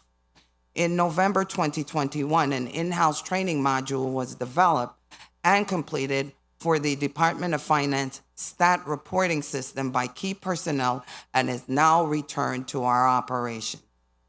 Enforcement officers have completed all peace officer standards and training, also known as POST, and look forward to completing all in-service training requirements as outlined in the POST manual.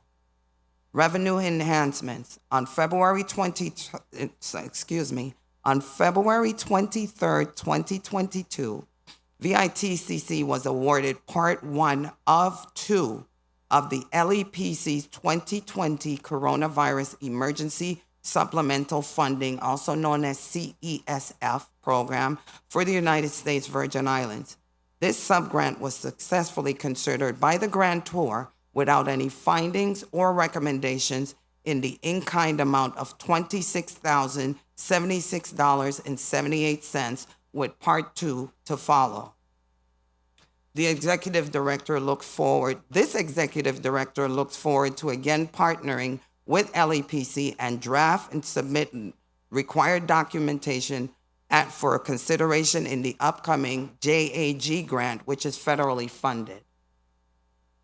During December 2021 and January 2022, for a total of 27 days, and with very limited personnel, using a strategic approach by implementing a modified service of appointments and drop-off now and pick up later concept, VITCC generated a total of $119,000 in revenues.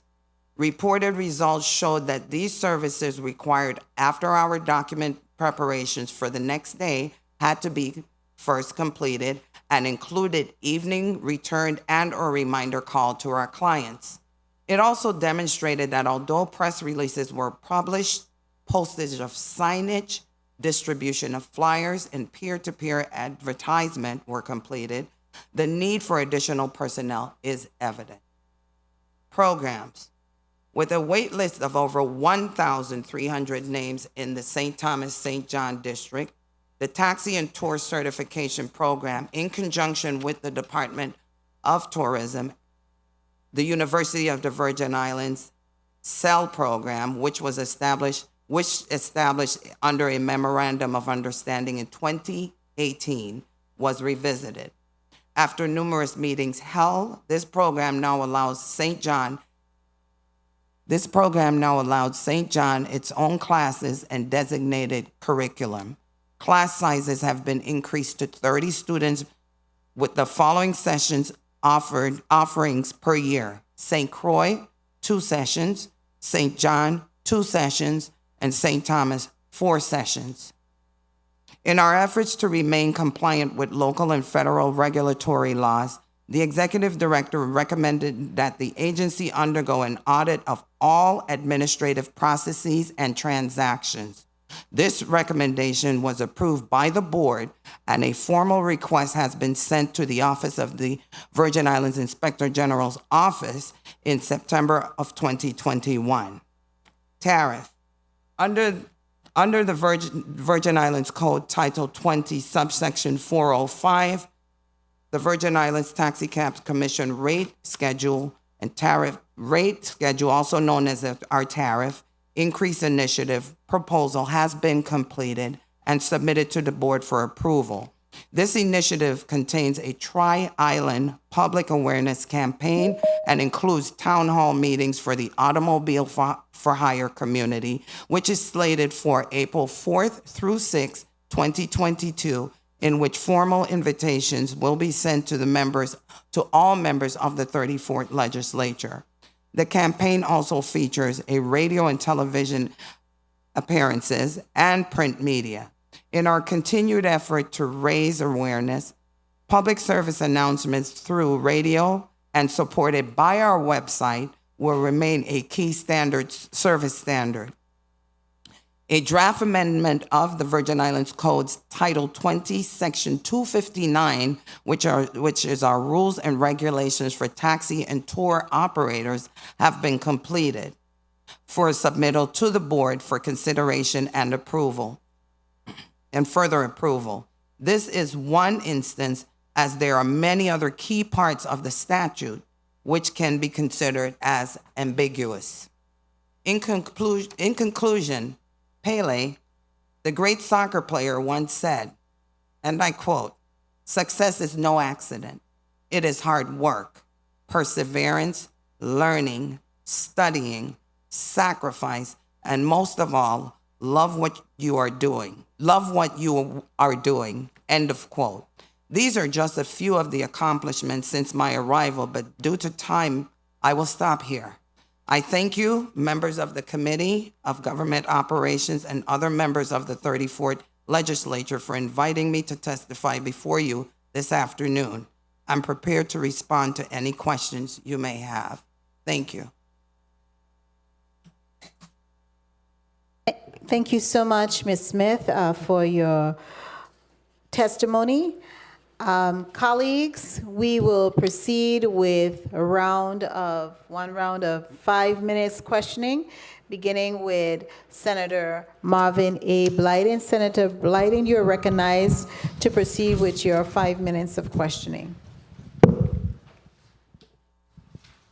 Thank you, Madam Chair. Good afternoon again to the people of the Virgin Islands. Good afternoon, Chairperson Lloyd and E.D. Smith, and thank you so much for your testimonies. E.D. Smith, I must say, I'm happy to hear what you have done thus far. You just got on board and you have done a good much in terms of assessing the situation, which you should do, and seeing what needs to be done and moving forward expeditiously to address many of the challenges that you face, and I commend you for that. I'm sure we're going to have a good relationship moving forward because I will be in contact with you. And anyone that looks out for the taxi drivers, they're on my side. I got you, okay?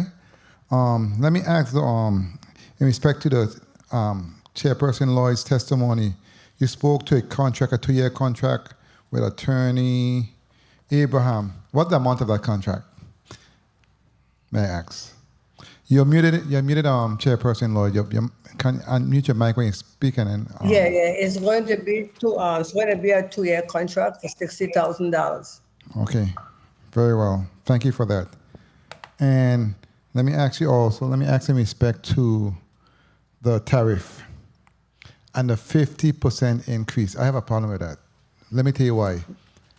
I do agree there needs to be an increase, but it does two things. It affects our taxi drivers because many folks are not going to want to pay a 50% increase right away. You can do it, but do it on a graduating scale, like within 6 months or what have you. So I believe you should amend it to go over like 6 months period so folks can really, catch themselves. There's a lot going on, and yes, the drivers do do deserve an increase, but 50% is a lot at the same time. So if you can do it on a graduated scale, that would be much appreciated by the drivers and those that need a service, because you're going to affect both areas and you don't want to do that.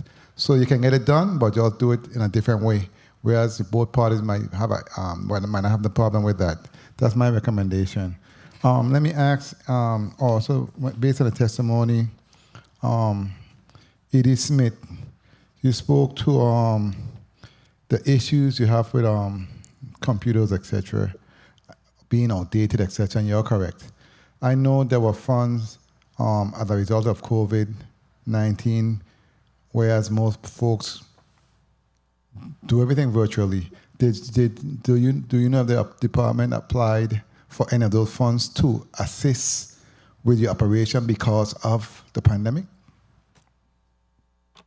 Thank you for the question, Senator Blyden. I have knowledge of the ARPA funds and the availability to do more than just the equipment, but also we will be exploring, as I stated in my testimony, the opportunity for even our enforcement officers to have equipment in their vehicles, in the enforcement vehicles under the JAG grant. So yes, I'm aware of it, and I have reached out to the Commissioner of Finance already. Oh, but you have not received any response thus far? No, sir. Okay, very well. Let me ask also, when it comes to the classes, I know an individual reached out to my office in respect to the classes and trying to take the class, and there were some challenges there. And upon further investigation, it seemed like all 1,300 individuals have been waiting, etc. So can you speak to me about what's going on in that space and what's being done to assist in terms of actually having this move forward, because it's law? Yes, sir. And I do remember getting a call from your office, so that's why I'm smiling. And I hope that I was able to answer that question at that time, but I'll try again today. As I stated in my testimony, the list has over 1,343 persons on it, just for the St. Thomas, St. John district only. When I reviewed the list and I assessed the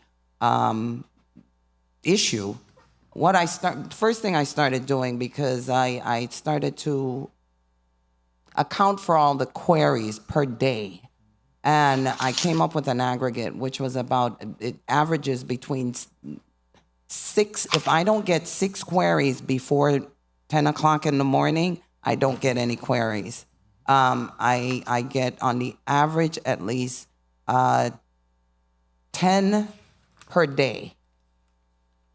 And I'm being very, very conservative. It is every single day. So 7 days a week. It's not just 5 days a week for me. So what we did was that caused me to go back to the institution and have meetings with them to ask, what can we do to assist with this painting problem? And it's growing. It's not stopping. It's still continuing, even while I'm sitting here. We looked at the curriculum. We looked at the expansion. I met with Department of Tourism Commissioner Joe Bisciotti. We discussed it at length. What were the opportunities? Because there is a need.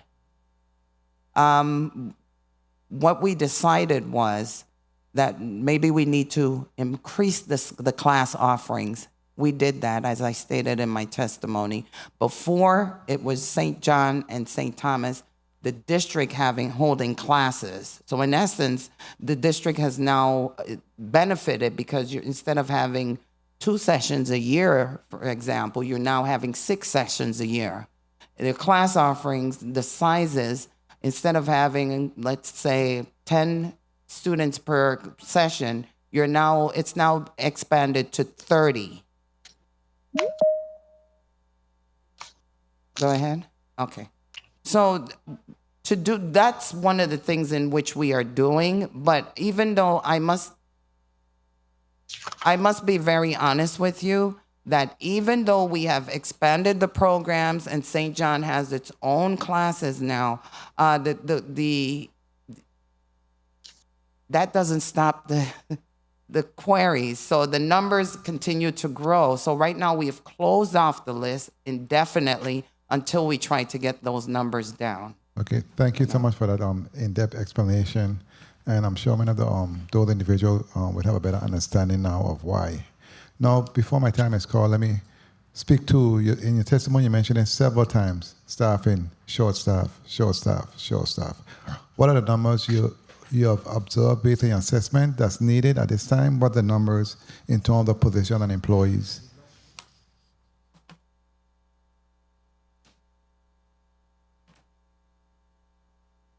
For the St. Thomas office, I would say that I would need, at a minimum, 4 additional personnel. St. John would need 1, and St. Croix would need 1, for a total of 7. Okay, and in doing that, it would assist in customer service to your clients, and number 2, would assist in bringing in more revenues to the department, correct? That's correct, Senator. Okay, definitely. And later on, I'd like to see an assessment of exactly what type of revenues we're looking at and what type of budget you're looking at. And please submit it through the chair so we can assist you in your endeavors, okay? And lastly, with the enforcement officers also, I know you spoke to them still being working for the board chair mentioned them still working under the COVID task force and still have to pay from your small budget.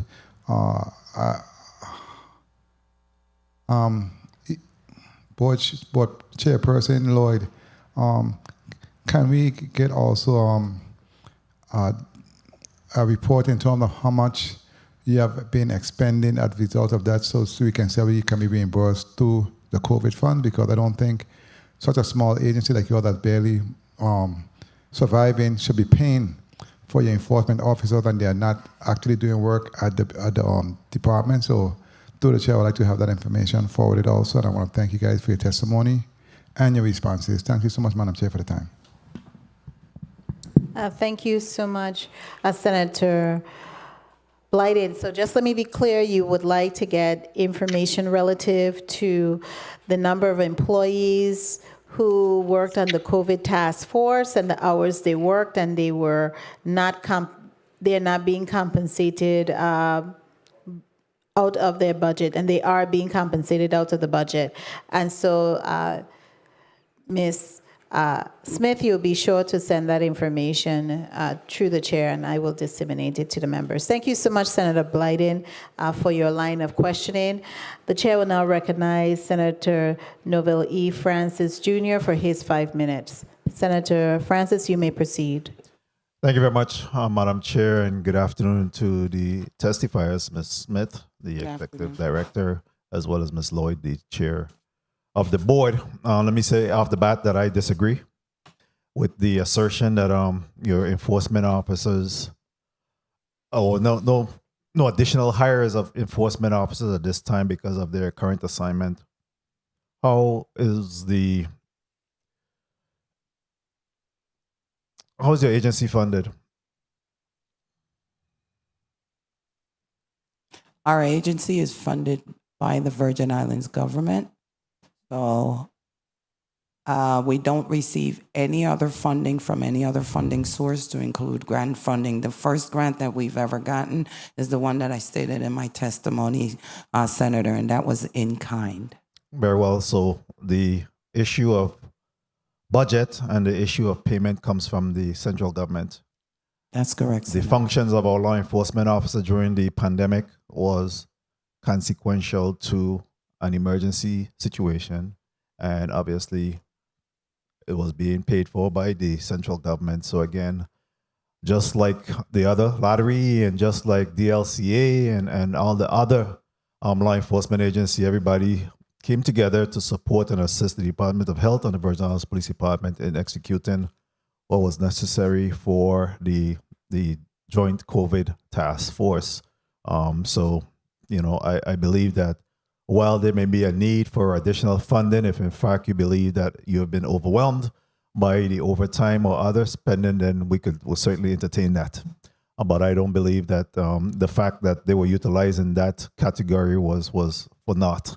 I believe that they were very beneficial in being able to support the police department and the Department of Health for carrying out their duties while the weren't depleting further of the Virgin Islands Police Department providing protection to this community. So I embrace the notion, and I always strongly encourage other law enforcement agencies to really come together in those emergency situations to assist and support the Virgin Islands Police Department.